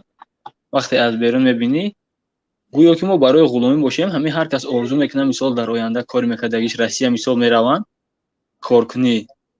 آرزوی دیگراش چیه که یک جای دولت دیگر رویم مثال کار کردن، همون کار کنیم پول زیادتر گیریم، یعنی غلامی با قدرتر شویم در جای دیگر. همین را باور کنوندن در کار به هم مردم ما گفتنیم که مقصد ما این است وظیفه ما در یگان چول آفریده شدگی نیستیم. ما را خداوند در یگان بیابان آفریده که فقط رویم یگان جا خدمتی دیگر را کنیم. مقصد دولت ما دولتی است که ایمود نداشتگی چیزایی که ما داریم، ثروتای ما داریم، نمیگه نداشتگی دولتو بهترین زندگی را تونستن کرده. اما همین چیزا باور کردگیم که ما همیشه آفریده شدگیم، نه که عید زیاد امکانیت نداریم گویو. همین یکم باور کنوندن در کار مقصد. دوم فکر من همینه که درباره همین انقلاب و درباره همین رولوسیا کردن مردم ما علاقه غیرتش خیال میکنم کم شده در این مدت 25-30 سال. من یه امید زیاد دارم که همین داخل مقامات یگان شخصان منصبدار میتونن همین چیز تشکیل کنن. مقصد آدمایی که گپشون میگذره یا که در یگان ساحه قدرتی وظیفه دار هستند از داخل خود که طرفداران زیاد دارن، زیر دستای زیاد دارن، همین چیزا مثال تشکیل کنن. در این مسئله اگر روشنی اندازید که تو کدوم اندازه امکان پذیر است. برادر عزیز، چند مفهوم یا چند ارزش هست مثل آزادی، ناموس، کرامت، شرافت که اینها را با یگان قالب معین چین کرده نمیشود. برای مثال ساده‌تر فهمانم، مسئله ناموس ننگ یک چیزی است که مثلا اگر یک نفر بیاد تحقیر کند شما را، یا شما 10 نفر در یک خانه نشسته اید، یک نفر میداره تحقیر میکند بیرون میرود، ممکن 2 نفر ناراحت شوند بیان بگن که این ما را تحقیر کرد، به ناموس ما، به حیثیت ما، به شخصیت ما رسید و میخیزد تلاش میکند که از خودش دفاع کند یا حداقل با اون طرف جواب بگوید. ممکن دو نفر دیگر تبسم کنند بگن خیلی گپ نشده است، ما رو نکشته است که ولی ما رو تحقیر کرد و یک گپی خیلی بی‌ادب بوده است، یک چند جمله گفت و رفت. در همون بین 10 نفر ممکن 3-4 فکر پیدا شود. یکی میگه نه این تحقیر است، یکی میگه باید صبر کنیم، یکی دیگر میخندد، یکی دیگر حتی برود ممکن با اون تحقیر کرده رو بگه تشکر که ما رو شما لطف کردید، این حرفا رو نسبت ما گفتید، ما از این بیشتر سزاوار بودیم شما کم گفتید. جامعه تاجیکستان هم همین است. وقتی که یک نفر رفتار حکومت رو میبیند میگه که برای چی من این رو تحمل کنم، یک حکومت دوست، یک حکومت غارتگر، خانوادگی، دیکتاتوری رو. یک گروه همین خیلی فکر میکنند ما و شما مثلا این رو تحمل نداریم، میخوایم که مثل دیگر ملت ها ما تحقیر نشویم و ما رو ملیت احترام کند، ما رو منصبدار احترام کند، چون که ما آنها رو معاش میدیم، آنها رو اجاره گرفته ایم، با ماشین تامین کردیم، با کابینت کاری. اما یک گروه دیگر که این مفهوم ها رو نمیشناسند، ندیدن، آزادی را درک نمیکنند، شاید او فکر کند که در تمام دنیا همین خیلی است و این طبیعی هم است، باید همین گونه باشد. وظیفه یک حکومتدار باید شکم دم کردگی، با کبر، با غرور باید که با مردمش از بالا سلام کند، تحقیر کند، منت بار کند بالای مردمش. این در همین روحیه تربیت شده است. یک گروه دیگر نه تنها این را طبیعی قبول میکند، باز میاد از همین طرفداری هم میکند.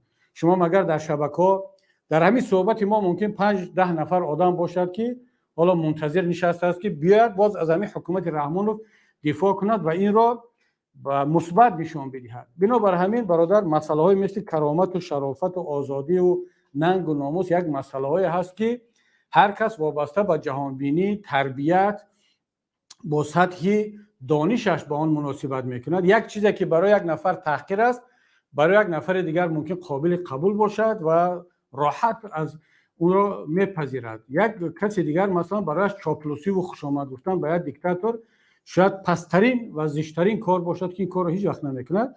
اما من باور دارم که ملت آهسته آهسته بیدار شده ایستاده است. جایگاه این تملق‌کاران و تبلیغاتچیان و پروپاگاندیست‌ها آهسته آهسته محدود شده ایستاده است و ملت درک کرده ایستاده است که ما انسان هستیم و باید که برای آزادی تلاش کنیم. ما غلام نیستیم. خداوند ما را غلام نآفریده است که در تاجیکستان غلامانه زندگی کنیم، به برق، به معاش، فقط شکرانه کنیم که تنجی و امانی هست. در روسیه رویم مثل غلام کار کنیم، باز نصف پول را FMS و پلیسیا و پول بلیت میتیم، برمیگردیم به همون حالت اوله.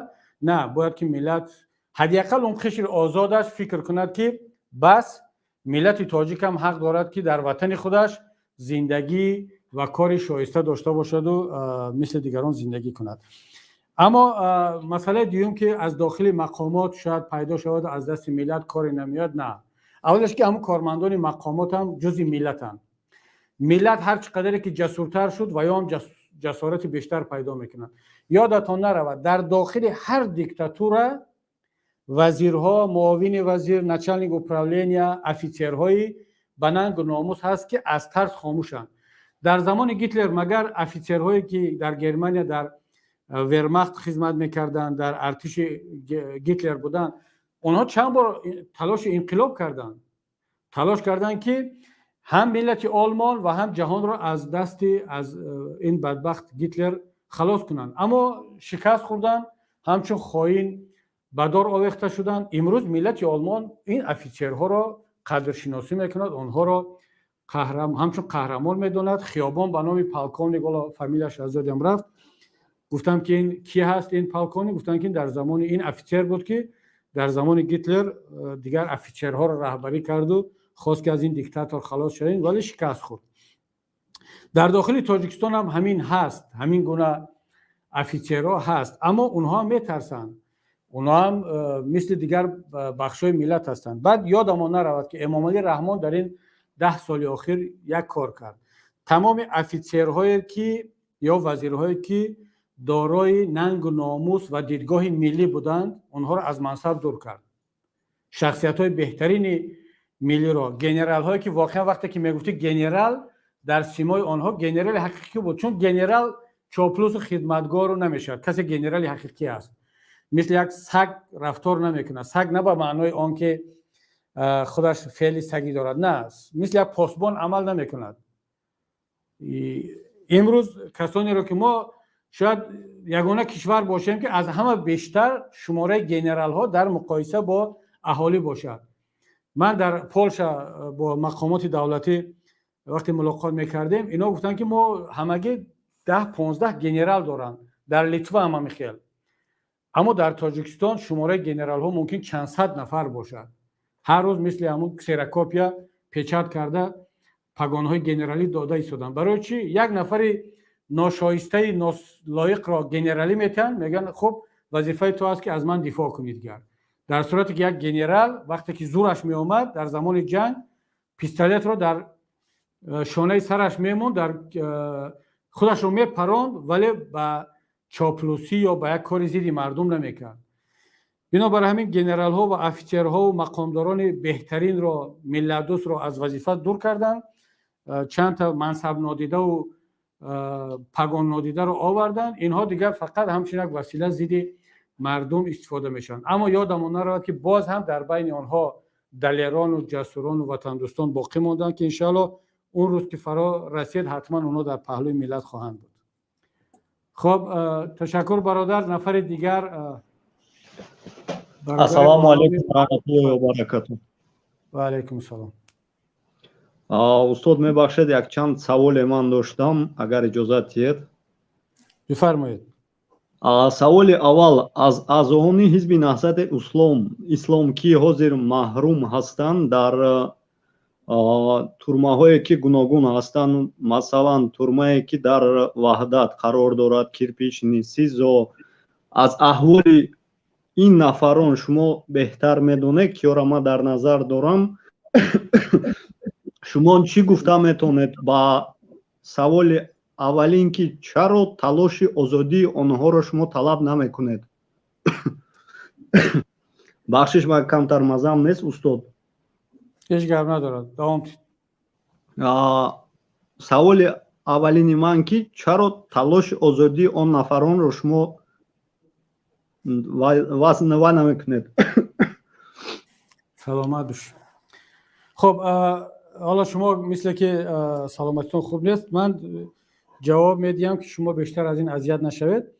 بله، ما تا اون جایی که امکان داریم از خویش و تبار، از رسانه ها، از بعضا تصادفاً از بعضی زندانیایی که آزاد میشوند، ما از وضعیت برادران نهضتی و نه تنها نهضتی دیگر زندانی های سیاسی در تورمه‌های تاجیکستان، زندان های تاجیکستان خبر داریم.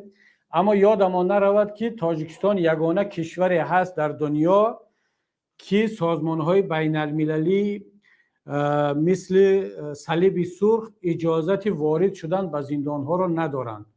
حتی در بدترین کشورها هم صلیب سرخ و سازمان های حقوق بشر امکانیت دارند که بروند با زندانی ها ملاقات کنند، وضعیت آنها را بپرسند و وضعیت آنها را به خارج انتقال بدهند که مردم بدانند، خویش و تبار بدانند که چی هست.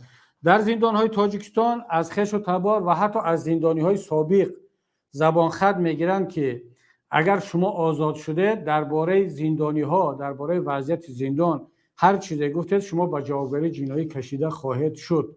همین است که همه میترسند درباره وضع زندانی ها صحبت کنند. ولی الحمدلله که باز هم معلومات ها به ما میرسد. ما مثال درباره وضعیت زندانی ها عبدالقاهر دولت، قیام الدین عوض، درباره زبیدالله رازق، رحمت الله رجب، من محمد علی حیات را اجازه ملاقات نداده ایستادن.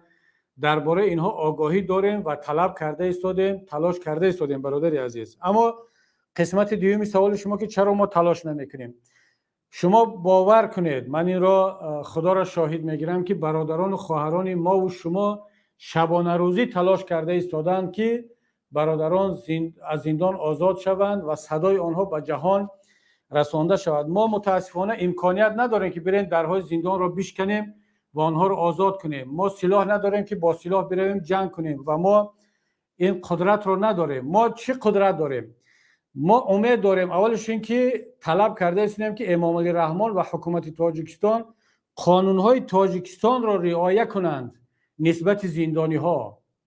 محمد علی حیات در 6 ماه یک بار اجازه دارد که با همسرش ملاقات کند. دیروز او را از ملاقات محروم کردند که در 6 ماه 1 مرتبه هست و دیگر زندانیان در همین حال است. طلب ما این است که امام علی رحمان، منصور عمرov و دیگرها، ما نمیگیم که دین را رعایت کنند، قانون‌های بشری را رعایت کنند، فرهنگ، وجدان، انسانیت، بسیاری از این مفهوم‌ها برای اونها بیگانه است. ما میگیم اقلا همون قانونی را که شما در سینه میزنید که تاجیکستان دولت دنیوی است و حقوق بنیاد است، همون قانون قبول کرده خود را رعایت کنید، برای ما کافی است. این یک. دوم که ما تاجیکستان یگانه کشوری هست که 15 پرونده زندانیش در سازمان ملل رزولوچه قبول شده است. برادر عزیز، شما میگید که چرا ما تلاش نمیکنیم؟ مگر به سازمان ملل رفتن و در آنجا قرار قبول شدن به زحمت و تلاش ما انجام شد؟ یگان کشور دیگر اینقدر پروندهش در سازمان ملل نیست. حتی چند روز پیش بعضی سازمان‌های بین المللی گفتن که اونقدر شما کار کردید و ما را میگید حتی در سازمان ملل اون سازمان‌ها را گفته ایستادن که شما دیگر از تاجیکستان پرونده نیارید، برای که همه سازمان ملل پوری پرونده زندانی تاجیکستان شد و نمیتواند سازمان ملل چند میلیارد دنیا را مانده فقط به 10 میلیون تاجیک مشغول شود. این همش نتیجه کار و زحمت و تلاش برادران خواهران ما و شما هست که برای زندانی های تاجیکستان تلاش کرده ایستادند. نه تنها برای نهضتی ها، برای زید سعیدوف بزرگمهر، برای برادران گروه 24، مقصود اکراموف، برای محمد روزی اسکندروف، ما برای همه زندانی ها تلاش کرده ایستادیم. فرق نمیگذاریم که اون نهضتی است یا غیر نهضتی. بنابراین برادر عزیز، اگر شما معلومات کم دارید درباره آن که ما تلاش کرده ایستادیم، من خواهش میکنم بیشتر معلومات بگیرید، بیشتر بخونید، مطالعه کنید و از همه مهمش این را به دیگران برسانید که زندانیای سیاسی تاجیکستان تنها نیستند. ان شاء الله. خداوند نگهبانتون باشد. بفرمایید برادران. اگر مسئولین استودیو ما نه بیشتر از 1.5 ساعت وقت را جدا کردیم، دیگر شبکه‌ها و کانال‌ها هم هستند، باز در دفعه بعدی به من اشاره کنید، آگاه کنید که از وقت بیشتر صحبت نکنیم. حالا بفرمایید اگر وقت داشته باشیم.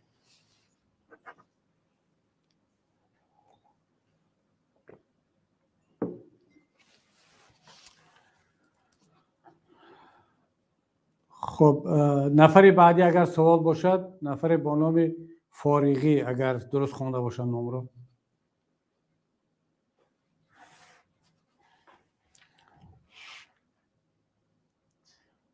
خب اگر نیست نفر بعدی را وصل کنید. کارمندان استودیو بفرمایید.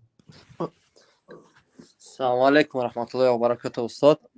و علیکم السلام. استاد یک سوال، دو سوال داشتیم که میخواستیم همین سوالا را پاسخ میگیریم. سبب در چی بود که شما نام حزبتون را علش کردید؟ سبب همین را با ما میگفتید؟ حزب اسلامی بود، شما از پیمان ملی کردید. همین؟ بله بله همین. خب سلامت باشید برادر. نه، ما نام حزب را عوض نکردیم. حزب نهضت اسلامی تاجیکستان در خارج عمل کرده است با نام حزب نهضت اسلامی تاجیکستان. بله، در داخل کشور بعد که حزب را رسما ممنوع اعلان کردن، ما تصمیم گرفتیم که در تاجیکستان و کشورهای سابق شوروی ما رسما دیگر فعالیت نخواهیم کرد، اما در اروپا، در اون کشورهایی که قانون اجازت میدهد، حزب نهضت اسلامی تاجیکستان رسما عمل کرده ایستاده است. ولی حزب نهضت اسلامی تاجیکستان با دیگر دوستان، با دیگر مبارزان یک ائتلاف را با نام پیمان ملی تاجیکستان تشکیل کردیم که نهضت اسلامی تاجیکستان جزء پیمان ملی تاجیکستان هست و بیشتری کارهای سیاسی را ما دیگر از نام پیمان ملی تاجیکستان انجام میدهیم، نه از نام حزب نهضت. اما حزب نهضت اسلامی تاجیکستان همون خیلی فعالیت کرده ایستاده است و یادمان نرود که وقتی که در تاجیکستان بودیم من خودم پیشنهاد کرده بودم که نام حزب را عوض کنیم به یگان نام دیگر، چون که این همه فشار و این همه زوراوری بالای اسلام نشود. به خاطر ما وقتی که ما را حکومت یا کسان دیگر فشار آوردنی میشن، اسلام را زیر ضربه قرار ندهند. اما اکثریت اعضای ریاست گفتن که نه، ما دیگر باید عوض نکنیم، با همین نام ادامه بدهیم. در خارج بسیارا پیشنهاد کردن که نام حزب رو عوض کنیم که من خودم مخالفت کردم و اکثریت اعضای حزب که ما حالا با همین نام حزب نهضت اسلامی تاجیکستان عمل خواهیم کرد. بعد که به وطن برگشتیم انشاءالله در اونجا باز تصمیم میگیریم که با کدام نام فعالیت کنیم. تشکر برادر عزیز. حالا ما 5 دقیقه دیگر وقت داریم، اگر یگان سوال دیگر کوتاه باشد در خدمت برادران هستیم. بفرمایید.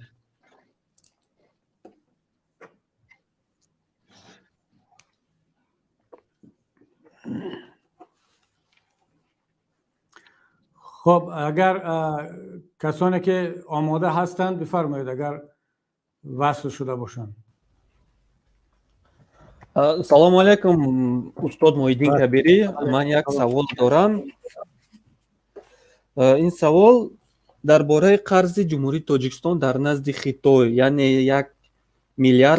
беш аз 1 миллиард 100 миллион доллари амрикоӣ аст. Инро чӣ хел мо месупорем яъне ба хитоиҳо? Ҳаминро мегуфтед ки ҳамин савол хеле маро азоб медиҳад. Раҳмати калон.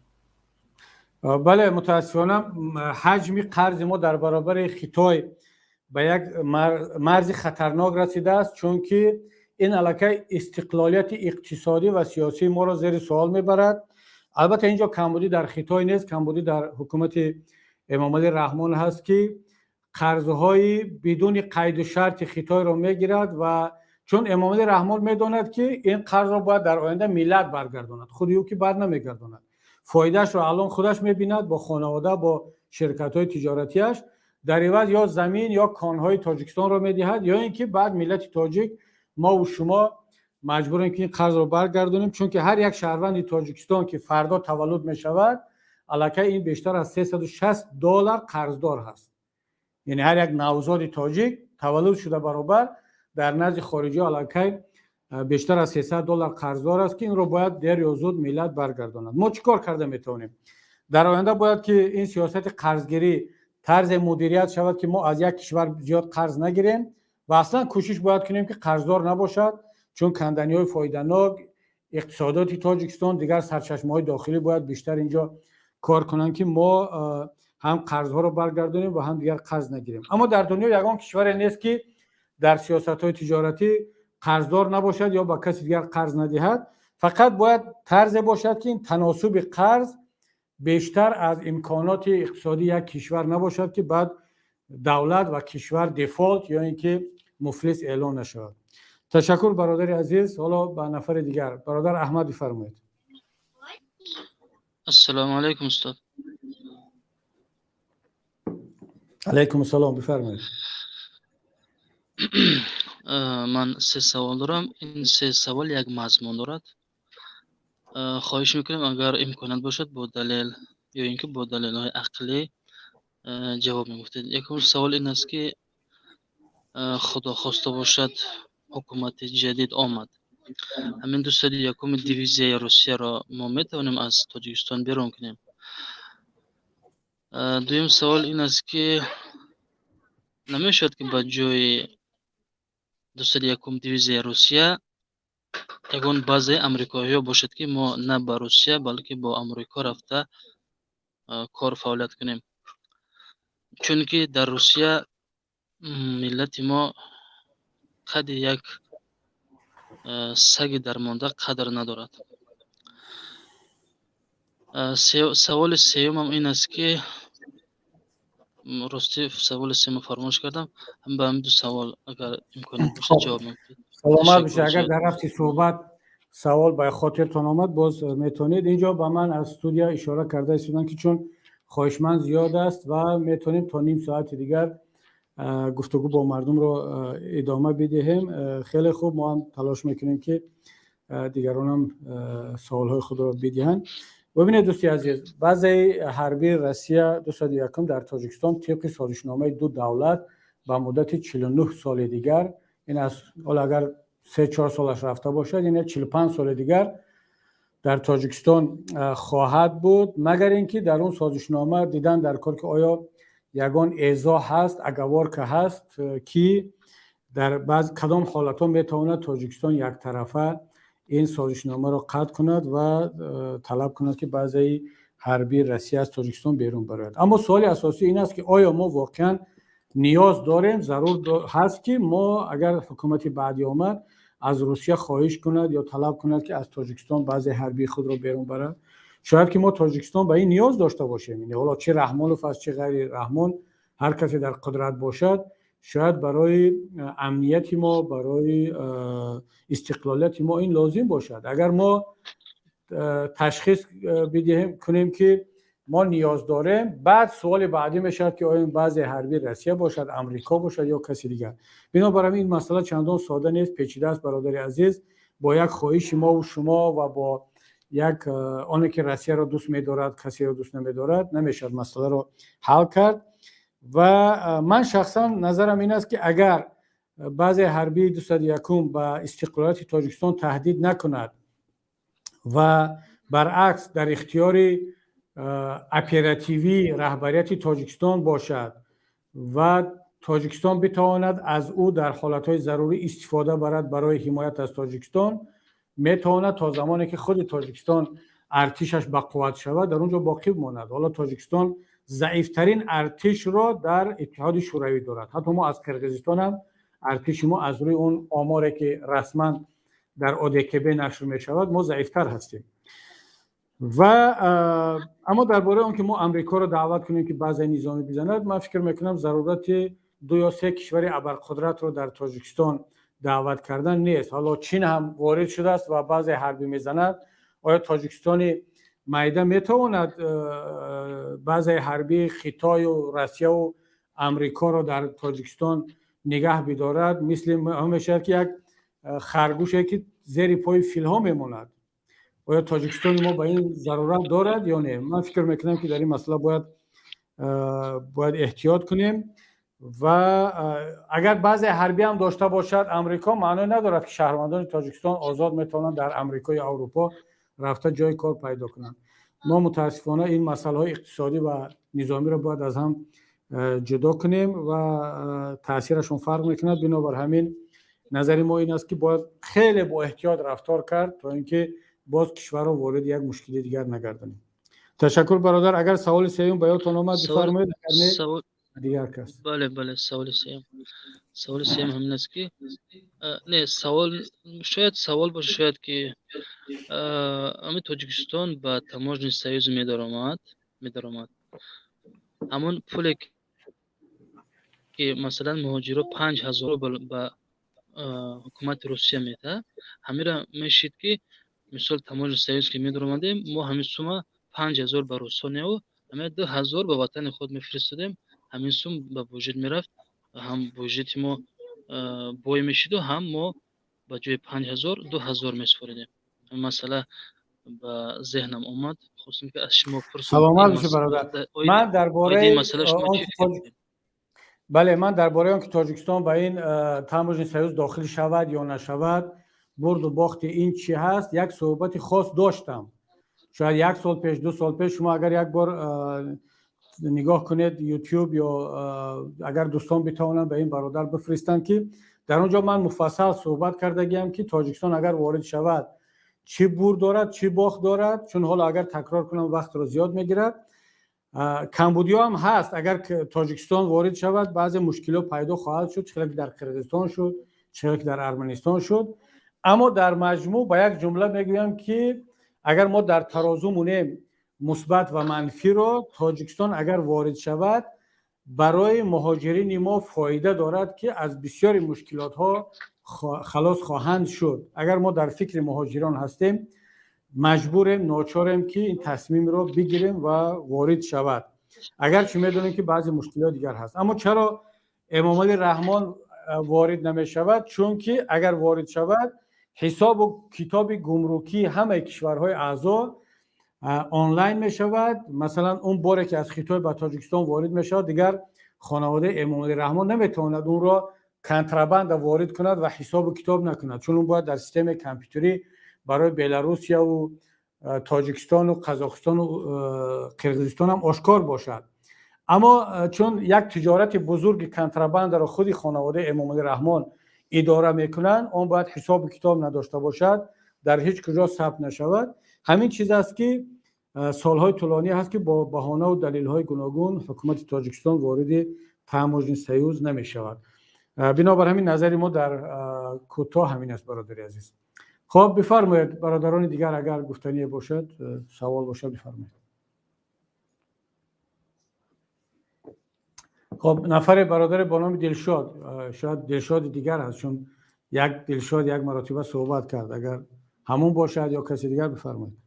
من بازم همون هستم، بخشش زیاد وقت کش میکنم بسیار نگیرم. من همون اموری که شما گفتید در فریدم هاوس من حاضر در اینترنت جستجو کردم و معلوماتی که شما گفتید پیدا نکردم. راستی معلومات من دیدم که در اینجا آورده شده است статистика рейтинг стран мира по уровню политических и гражданских свобод гуфтаги, лекин дар онҷо албатта Тоҷикистон 197 ҷо агар хато накарда бошам ҳамин хел буд. Агар имконият бошад ҳамун оморе ки шумо гуфта гузаштед чандум аст дар ҳамун рейтинг бародар Дилшод? ҳозир ман бояд як бор дигар мебинам. Агар имконият бошад ҳамун оморе ки шумо гуфтед имконият бошад ҳамин як бор ба пахши мустақим пайваст мекардед, чунки ман чанд маротиба дидам аллакай дигар видеонаворҳоро метавонед пайваст кардед. хола ҳамин чизе ки чанд Дилшод ҳамин чизе ки чанд дақиқа пеш дидед, ман дидагим масалан 2 моҳ пеш буд вақте ки суханрониро дар донишгоҳи Вашингтон омода мекардам барое ки суханам бедалил набошад. اون وقت من رفتم اینترنت و اون ریتینگ رو برآوردم و همون ریتینگ رو در سخنرانیم در دانشگاه واشنگتن جا کردم. حالا 2-3 ماه گذشت، خودت چند دقیقه پیش دیدی جای چندم بود تاجیکستان در همون ریتینگ؟ 100 چندم گفته؟ 197. خب ببینید 197 از 200 کشور. من اون وقت جای 8م، یعنی ما و عربستان سعودی جای 8م بودیم وقتی من دیده بودم. حالا اگر 197 باشد از 200 کشور است در سازمان ملل، خب باز وضعیت بدتر شده است. یعنی وضعیت بدتر شده است برادر عزیز و خودتون گفته ایستادید، خودتون دیده بودید. یعنی حالا میگید که همون من با شما پرتایم، شما خودتون دیدید، چی دیگه ضرورت داره که من با شما پرتایم و پیدا کنم؟ یعنی در همین من میخواستم بله بخشش گپتون رو گرفتم. میخواستم همین 2 نقطه رو قید کنم که اگر یکم امور که پخش میگردد همون اساس خودش رو هم می آورده در همین ویدیو پخش مستقیم خیش و دیگرش همین با اون شخصایی که کامنتاری می نویسن، یعنی پیغامک ها میمونن ما همون اولا تاجیک هستیم. یگان برنامه برای تاجیک رو بدبینی نسبتی تاجیکی دیگر به فکرم پیش بینی نشده است. لیکن متاسفانه امروز هستن برنامه به مثل این برنامه‌ای که امروز شده ایستاده است، تاجیک رو به تاجیک بدبینی نموده ایستاده است که الکای این آزادی عقیده رو محدود می‌سازد. این فکر من است و در کامنتاری شما الکای میتوانید این فکر من رو اساسش رو ببینید. ببینید برادر عزیز، حالا من سوال دارم با شما. همین صحبتایی که ما کرده ایستادیم تا این لحظه 1.5 ساعت شد، در اینجا یگان تلاش برای تحقیر، برای بدبینی یگان چیزی هست؟ مثلا شما با ما بحث کرده ایستادید، بحث بسیار منطقی و خوب. همین بحث کجایش بد است؟ هر دوی ما 2 تاجیک 2 هموطن صحبت کرده ایستادیم. برعکس این گونه برنامه‌ها بیشتر باشن خوب نیست که ما بالاخره در این بحث حقیقت آشکار می شود. شما دلیل آوردید از ریتینگ فریدم هاوس، من دلیل آوردم. حالا ممکن 10-15 نفر دیگر بروند ریتینگ ها را جستجو کنند که کبیری راست میگوید یا این برادر راست میگوید. این برنامه مگر به فایده ملت نیستند؟ حالا من برنامه دیگر رو کار نداره که در اونجا حقارت هست، در اونجا تحقیر یکدیگر هست از هر دو طرف، ولی برنامه ما که در اینجا خدا را شکر ما و شما یکدیگر رو حقارت نکرده ایستادیم، چی بدی دارد این برادر؟ همین و پیغامکایی که بین صحبت شما با دیگران یا خود با من یک بار میدیدید بعد میفهمیدید چی بدی دارد. الکای اونها مرا تحقیر دارن. من در اون سبب با اون مقصد گفته ایستاده هستم که برای من و شما اون کسایی که حقارت میکنن معیار نیستن. شما در زیر دلخواه نوار یوتیوب اگر منظورتون کامنتاری و این پیام ها باشه، дар он ҷо тарафдорони ҳукумат тарафдорони оппозитсияро ҳақорат мекунанд, баръакс тарафдорони оппозитсия тарафдорони ҳукуматро ҳақорат мекунанд. дар он ҷо як бозор аст воқеан. барои ман он меъёр нест. барои ман меъёр инсонҳои босавод бо фарҳанге мисли шумо ҳаст ки инҷо даромада озод суҳбат карда истодед ва мо бо ҳам ҳамдигарро фаҳмида истодем. аммо ин ки дар куҷое масалан як аблаҳе аз бом биафтад гардани мо бишканад, хоб як кас дар як ҷо таҳқир мекунад, маро таҳқир мекунанд. шумо масалан дар ҳамон комментариҳо бибинед ки чӣ қадар маро таҳқир мекунанд, дашно мекунанд. хоб ин ман баъд суҳбат накунам бо мардумам, бо миллатам. Не бародар, ин хел нест. бинобар ҳамин шумо ҳам хеле боҷуръат биед дар мулоқотҳо, дар суҳбатҳое ки мо ҳастем баромад кунед. умедворам ки рӯзе ба як вазъияте мерасем ки дар телевизионҳои давлатии Тоҷикистон ҳам, дар шабакаҳои расмии Тоҷикистон ҳам ана ҳамин хел мардум мисли шумо ҳақ дошта бошанд ки биёянд озодона ба президент ба дигарон савол бидиҳанд ва озодона масъалаҳоро матраҳ кунанд. саломат бошед бародари азиз. хоб, нафари баъдӣ бифармоед. Алло. Бале, бифармоед. Добрый вечер. Добрый день. Да, у меня вечер. Я вас приветствую. Я очень рад, что я с вами связываюсь первый раз, и я в таком состоянии очень волнительном, поэтому я извиняюсь за это. Во-вторых, да, и вы не представляете, почти 5-6, может и 10 лет я очень хотел с вами связаться и задавать несколько вопросов и узнать ваши, именно вот эти вот, ваши точки зрения. Первый вопрос заключается в чем? Почему исламская партия взяла на себя такую пассивную роль после гражданской войны? И какова причина? Это первый вопрос. Какую роль, пожалуйста, уточните, какую роль? Вот именно пассивную. Пассивную в каком смысле? В том смысле, что вы и ваша партия не могли очень, не то что агрессивно, но хотя бы на среднем уровне указать на ошибки правящей партии. И на сегодняшний день. Но, к сожалению, к счастью, на сегодняшний день мы видим то, что вы очень хорошо, свободно можете указывать на ошибку. Это понятно. Это понятно. Второй вопрос. Почему ваша партия не смогла в то время, в 90-е годы, но и на сегодняшний... Вот сегодняшний день мне очень нравится, меня это очень устраивает. А в 90-е годы почему вы не смогли, как национальный альянс на сегодняшний день, окружить собой людей из части элиты этого народа? Вы понимаете, да, о чем я? Надеюсь, вопрос очень понятен вам. Я не хочу комментировать свой вопрос. И это второй вопрос. Третий вопрос. Не думаете ли вы, что ваша партия на тот момент, в 90-е годы, давайте скажем, что это 80-е годы. Я точно историю вашей партии не знаю, когда она создавалась, но будьте уверены, что я догадываюсь, что она состоялась в таком исламском характере, насколько я знаю. И почему вы и ваша партия не смогла именно, как вам сказать, применять вот эту толерантность, что ли? Вы и ваша партия не смогли окружить свою партию людьми, как Лоик Ширали и другие. Я имею в виду именно таких людей. Понимаете, о чем я? То есть на сегодняшний день мы в Национальном альянсе видим очень много других фигур, таких как Теймур Варти и другие и так далее. Это люди... именно не исламского толка люди, понимаете? Это люди-демократы, насколько я понимаю. Насколько я буду уверен и в будущем. Ну, то есть вы понимаете, о чем я? У меня такой вопрос.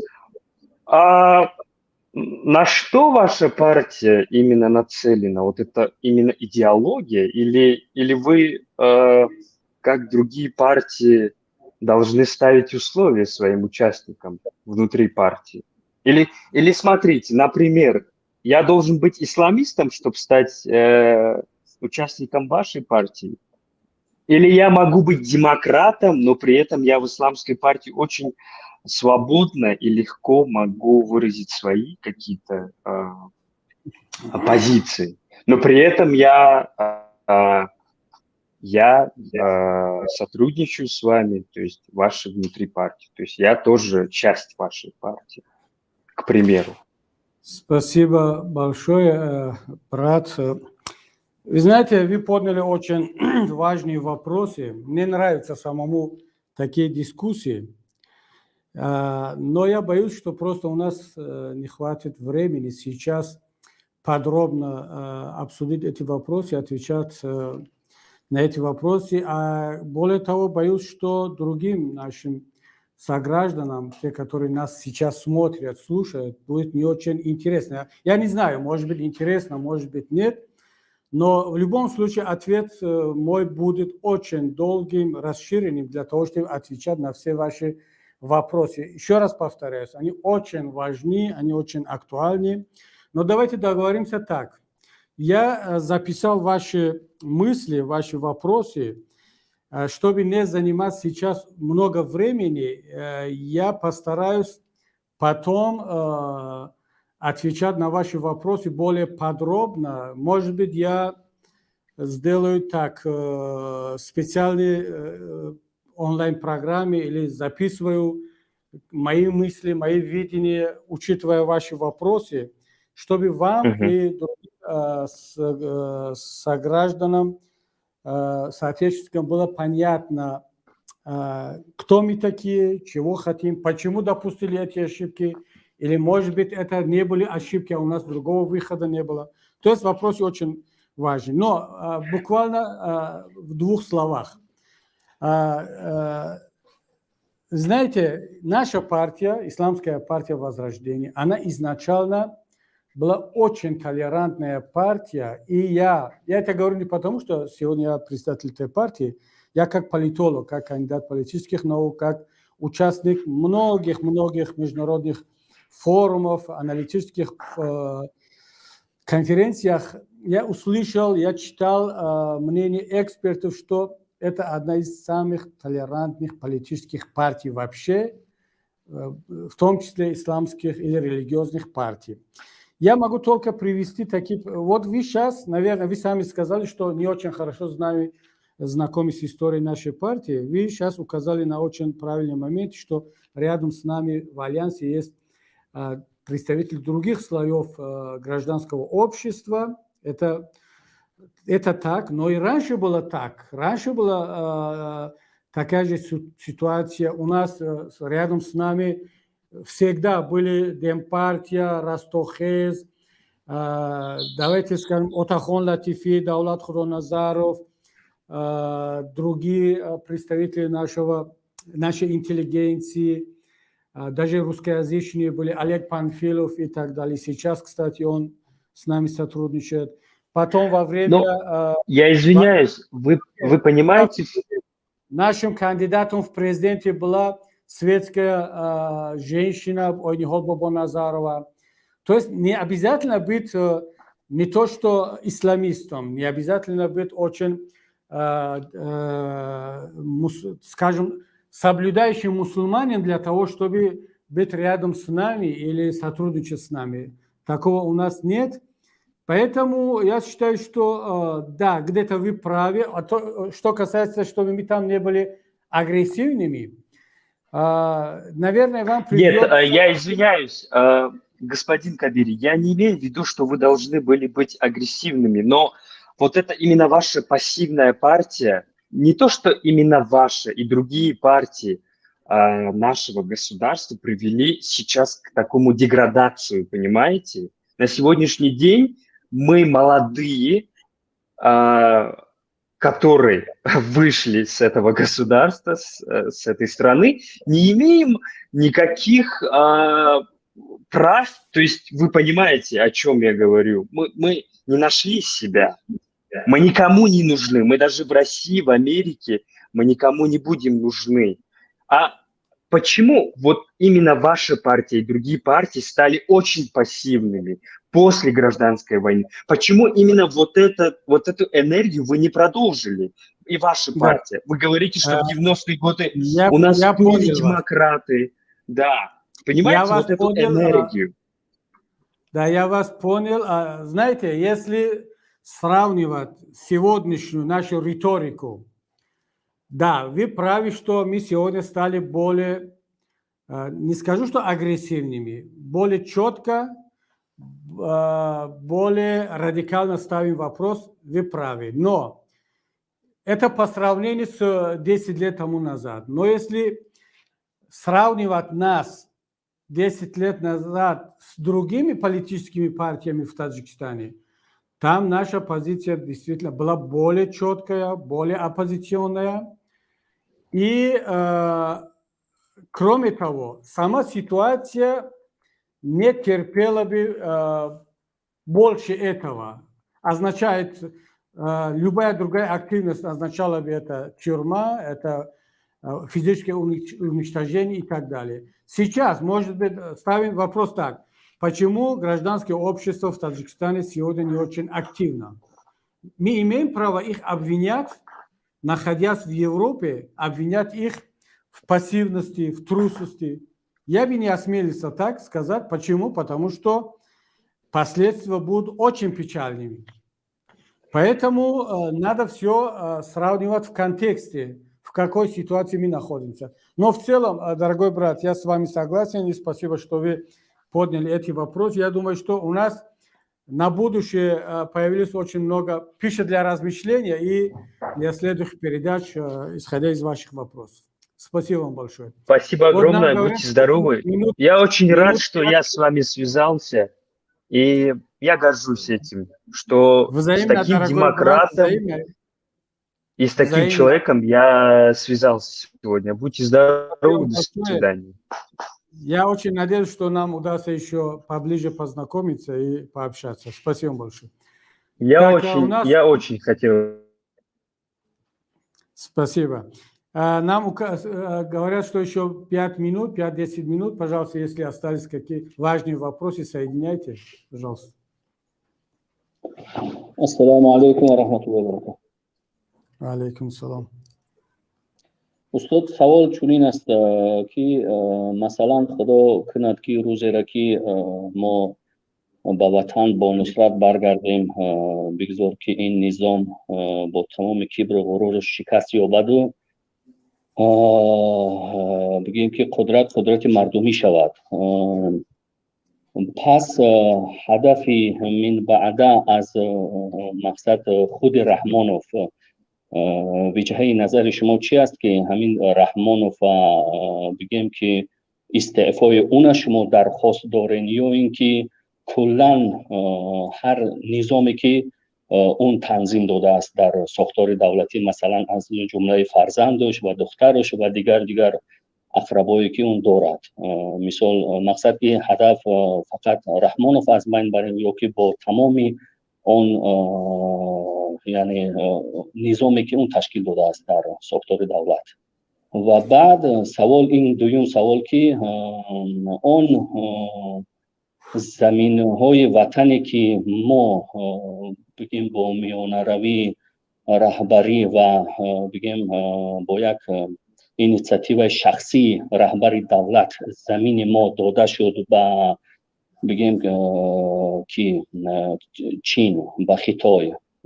мо метарсем ташвишем ки таҷрибаҳо опити дунёӣ ки нишон додагӣ бар мо масалан агар хато накунем Русия як солҳои альянсро ба ҳамчун унвони бигем ки ба статуси аренда амрико дода буд.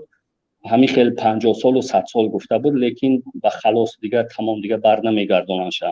ё ки ба мисоли бигем ки он ҷазираҳое ки Северни Курилия че дар қисми тарафи Амурский области тарафи Россия, он ҷазираҳое ки Россия аз Япония гирифта буд, Япония буд ҳамин ба наздикӣ талаб карда буд ки дар ҳамин замина шинему ягон гуфтугузор кунем ки ҳамин جزیره هایی که کوریلسکی استروا همون ما برگردانیم که روسیه اصلا با او یگان بگیم یگان چی نشان نداد و حتی در گفتی که در پیرگوارا هم حتی نآمدن گپ نزدن. ما میترسیم که همین گونه خطرها بالای ما پیاده شود که این ارنده که به نام ارنده 48 سال و 50 سال به خطای ما زمینه دادیم دیگه بر نگردند. و در همین زمینه چی گفته ها دارید شما؟ دویم سوال درباره اون که رحمان برود یا نظامی ساختهش، برادر ما با رحمان یگان خصومت شخصی نداریم. من در صحبت‌های دیگر گفتم که امام علی رحمان همچون پرزیدنت از نگاه ما جنایت و اشتباه کرده است. ممکن همچون شخص، همچون پدر، همچون بابا، همچون فرزند انسان خوب باشد، اما اون جای خودش، من هم شاید که در نزد فرزندام و در نزد خویشتبارم یک جایگاهی دارم، اما وقتی به من بها میدهد مردم تاجیکستان همچون رهبری یک بخشی از اپوزیسیا، پیمان ملی و نهضت یا فعال سیاسی، مسئله کاملا فرق میکند. امام علی رحمان از نگاه ما اگر برود و به جایش باز یک نفر دیگر چی از خانواده، چی از اطراف، حتی چی از اپوزیسیا بیاید، اما همین روش رو ادامه بدهد، هیچ معنی ندارد. یعنی ما چرا علی را با ولی عوض کنیم در صورتی که ماهیت مسئله تغییر نمیکند؟ ما وقتی میگیم که امام علی رحمان برود، برای آن هست که تا روزی که امام علی رحمان هست، این نظام دولتداری که او با وجود آورده است که پر از کروپسیا و پاره‌خوری و محل‌بازی و دزدی و خانوادگی است، از بین نمی رود. به همین خاطر است ما میگیم که امام علی رحمان باید از قدرت برود، برای آنکه اون در نتیجه یک روند غیر قانونی سر قدرت آمده است، به این خاطر میگیم برود. اما هدف اساسی ما از بین بردن اون ساخت حکومتداری که او با وجود آوردگی است این است. یعنی حتی از من باز تکرار میکنم، از اپوزیسیا هم یک نفر دیگر بیاد مثل امام علی رحمان شود، باز من در مقابل او قرار خواهم گرفت. اون دیگه فرق ندارد که رستم است، امام علی رحمان است، محیدین کبیری است یا علیم شیرزمانوف. این موقع شخصی ما برادر. اما درباره آن که مسئله زمین، ببینید زمینی تاجیکستان که داده شده است تا امروز مثل اون کوریلسکی استروا نیست که یک سازشنامه باشد که بعد 50 سال یا 100 سال تاجیکستان باز اینا برگردونده بگیرد. این دیگر داده شد، تمام دیگر امضا شد که این تریتوری چین هست. مشکلی ما، مصیبتی ما در همین است که بعد میشد در آینده باز یک گفتشنیده کرد. اما در الیاسکا که روسیه پادشاهی اون وقت به امریکا فروخت، یعنی این یگان سازشنامه موقتی نبود، در عوض یک مبلغ برای اون که روسیه نیاز به گندم داشت و به بحران اقتصادی بود، الیاسکا را فروخت و روسیه امروزه دعوا ندارد. بین ژاپن و بین روسیه درباره کوریل، جزیره کوریل دعوا هست. اینجا من وارد این بحث نمیشم، بله شما اشارتون به این مسئله درست بود. بنابر همین ما متاسفانه حتی این هم نداریم که بعد در نتیجه یک گفتشنید میتونستیم زمین های از دست رفته را برگردانده بگیریم که امام علی رحمان این شانس را هم از دست ملت تاجیک متاسفانه گرفت. خب دوستان گرامی، اگر یکان سوال کوتاه دیگر نباشد، با همین ما صحبت امروزه را به انجام میرسونیم، چون وقتی 1.5 ساعت هم تمام شد، نیم ساعت اضافگی هم تمام شده ایستاده است. حالا اگر کوتاه یگان نفر باشد بفرماید، اگر نمو جمع بست کنیم. استودیو یگان نفر هست؟ مثل که دیگر که نیست و حالا هست. نوبت من دیده ایستادم در اکران خیلی ها، ولی چون وقت تمام شد من به شما این وعده رو میتونم همدیاران عزیز که هر ماه حداقل 2 ماه یک بار این صحبت های آنلاینی سوال و جواب با مردم خواهد بود و در بین باز صحبت های رسمی شاید هفته 10 روز پس در کانال پیمان در دیگر شبکه‌ها خواهم داشت و تا صحبت های بعدی یک شما را به پروردگار میسپارم.